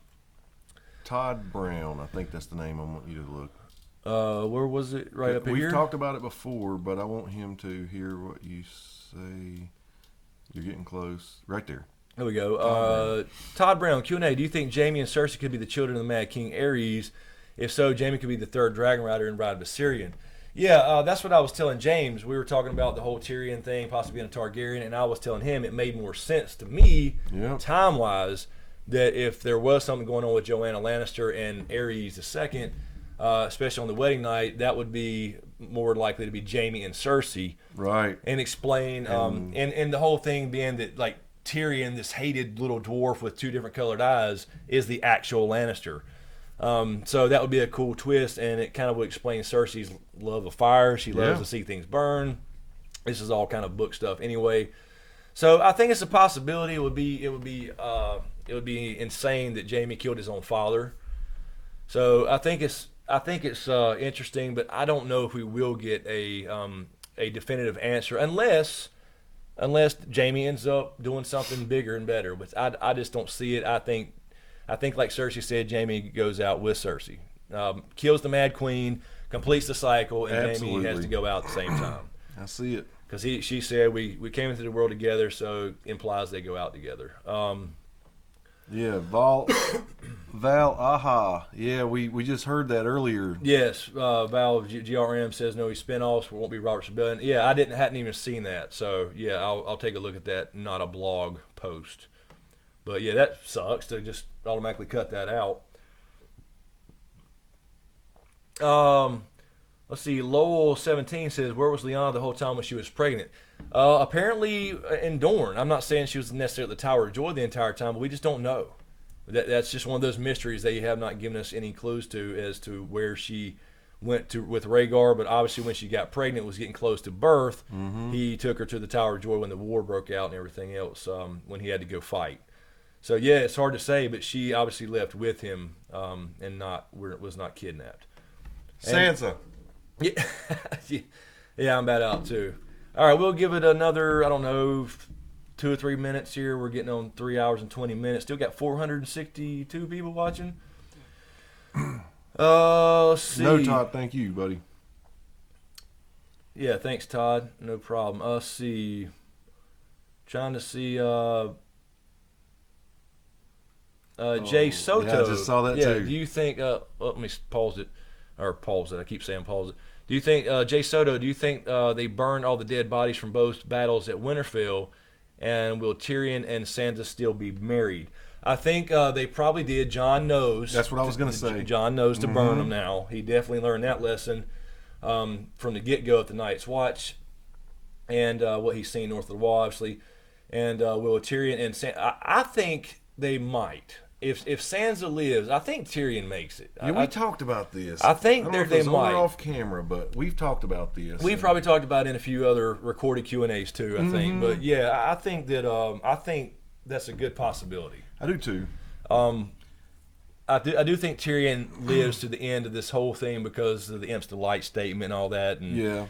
It just seems like that fits for him to kind of come through this being like the underestimated dwarf. Yes. You know, but I also go back to the Sansa thing when Marjorie and her were talking, and it's like, it's not about, you know, he was nice to her and treated her well. He did. More than anybody else ever. Any of these assholes that she thought she liked because they were handsome and tall and blah, blah, blah. Exactly. So I'd actually like to see that, and that way, you know, House Lannister's kind of restored to something as far as not without being under Tywin. All right, Mike, you thought her first wedding night was bad? Oh Lord. Let's see. Matt, what is that? Let's see, missed it there. Matt Gio's son. Q&A, will Bran hook up with Tormund? I don't know. We mentioned this last week, I think. For Tormund's sake, I wish so. Yes. But we feel like Bran deserves something like that. Bran deserves that. I know. Bran deserves that man looking at her like that. But she's so... I think there's the Jaime factor. It's the Jaime factor, exactly. I think it's the Jaime factor, and then she'll never say nothing to Jaime, and Jaime won't say anything to her. So that's the way I look at that. Let's see. Let me double check. Oh, we got a super chat. Did I miss a super chat? Go up again. I think I did. Yes. Oh, okay. Yes, Zombie Sham again. Thank you, Zombie Sham. What are your thoughts on Dragonbinder and Makoro? Do you think the Horn will be important in the future? I do. I think. Let me say this real quick about Makoro. I saw this the other day on something. I don't remember where I read it or heard it, but I think I've told the Makoro thing several times, and how Dany is warned about Makoro and Tyrion and all these people, young Griff and all that stuff coming to her. But Makoro tells Victarion in the books, he kind of gives him his future, and he says, I told you this the other night. I don't know where it popped in my head or if I read it. I have no idea. That's the problem with this damn thing. You don't know where you get shit from. But Makoro tells Victarion, I see you have a bright future, basically. And so he's getting his ass lit up by Dragonfire. I'm sorry, book spoiler, maybe. That's exactly he's what getting lit up by Dragonfire because he said his future's going to be bright. So, but yeah, in the books, the whole thing with Dragonbinder is apparently like only somebody like Dany. And again, there's an argument about her being fireproof in the books versus the show. In the show, obviously, she is all the time. But in the book, she did burn her hands. But at the same time, she remembers it being like before, as in before when she hatched dragons. So it's implied that only somebody of Targaryen blood, or at least a special dragon like Dany, can blow that horn, because otherwise it kills you. You know, Euron had somebody blow it, and that motherfucker died. Damn. From the inside out, he got burned up. So I think that's certainly going to come into play as far as the horns in the books, because in the show, it's just kind of, like I said, I think the horn is just a nod to that. But yeah, now Makoro, it's a good question with Makoro. He could blow it. I think he has the ability, only because he's got this fire magic thing down. Right. Being the the Lord of Light. So yeah, Makoro could actually blow that for Victarion. Yeah. So yeah, I can see that, sure. So thank you, Zombie. Yeah, thanks a lot. Let's see. All right, let's take one or a couple more. We're at 3:23. Yeah. Oh, let me check really quick. Also, this Streamlabs, in case something's popped in that I didn't see. Damn, it's 1:24 in the morning here already. Yes. For some reason, it's hanging, but that's why. And it may be here. We're gonna end. I'm just a briefs kind of guy. Scar, Dust on the Pole. Isn't that a David Lee Murphy? All right, I'm gonna tell you this. Charlie Leah, I'm sorry if I'm 76. Q&A. What do you think of the ending theory that Sam is telling the story? The last scene, it's Sam Old, who is played by Martin. That would be cool. Look, I don't have a problem with the whole Sam reading the story to like baby Sam, or maybe even John's baby or kid or I know whatever. what you're saying. If John and Danny have a kid or whatever, I don't have a problem with that as long as we see the damn ending. Yeah. Like, I don't want it to like go. We see the White Walkers coming and John and team coming this way, and then it just goes. And then it goes to his. It just words. cuts to Sam just sitting there in a rocking chair. No, let's see it. And if you want to have something where, humanity's moved on a little bit, they've changed some things. We have Springs back. Right. Maybe it's 10 years later, and the seasons have balanced out again, and all that kind of thing. And he's reading the story, great. But we got to see it. Don't just cut to that scene. All right, guys, so I guess that'll do it. We are at 3 minutes and 27 seconds. That's probably a little record for us. So thank you guys so much for hanging out. It was a great time. Yeah, thank you for all the stream. Let me double check Streamlabs one more time. Thank you for all the Streamlab donations for Con of Thrones, and thank you for all the super chats. Really appreciate it. And just thanks for hanging out. It's a lot of fun. It's just fun hanging out with you guys, and really appreciate all the support. And again, be sure to give this video a like, and any video you watch for that matter. Be sure to subscribe. Again, it helps with the YouTube algorithm thing for people to get notified. So subscribe so you can click that notification bell. So anyway, I think that's all we got. When are you going to be able to let your new thing out of the bag? Yeah. Very, very soon. Very soon. I'm excited about that as anybody. Yeah. So this week I will be able to say, and not just some need some major secret, but it's a very cool project. It is. It's going to be a lot of fun, and I will let you know about that this week. I will probably mention it in a recorded video, but also next week I can tell you guys live as well what's going on with that. So I do have an announcement coming there. Okay, there you go. Jay Scar, James, 100,000 subscribers, and James Strips. Oh my God! I mean, it's Deal. It's went from the hat to now you're a stripper. I don't know where the stripper shit comes from. But Deal. He'll do it, I'm sure. You remember Hodor? Yeah. Yes, Hodor. Now he's got Giant's blood. Oh man. Stephen Hart, real quick. If magic leaves the world, would Ghost die? I don't think Ghost Neither Deborah Breedlove would necessarily. I think direwolves have lived. I don't think they're necessarily magical. So I wouldn't think so, but all right, guys. Thank you guys so much. Thank you guys to all. We got a new Patreons tonight. We got a lot of obviously just the viewers and hanging out and asking questions and making fun of James was fun and awesome tie-dye guy and so thank you to Celine, and I know Mark Joseph was in here earlier, and Don Willie earlier for moderating a little bit, but Celine, super moderator. Thank you guys so much. Appreciate that. And forgive Nightbot for his antics, but got to have him here. But and Jay Scar as well, thank you. This week I'll let you guys know the little the big project coming up, and I'll have a video coming out tomorrow. I was talking about before with kind of a re-up, a remastered version of a video that somehow got marked, I don't know, unpublished. Tarzan. Fuck you, Nightbot. Yeah, Nightbot's a bastard. Sorry, Tarzan. He might have time you out. I don't know. But anyway, yeah. So we're gonna wrap it up. We're at 3 hours and 30 minutes. So yeah, thanks guys. Thanks for watching. I've had a blast.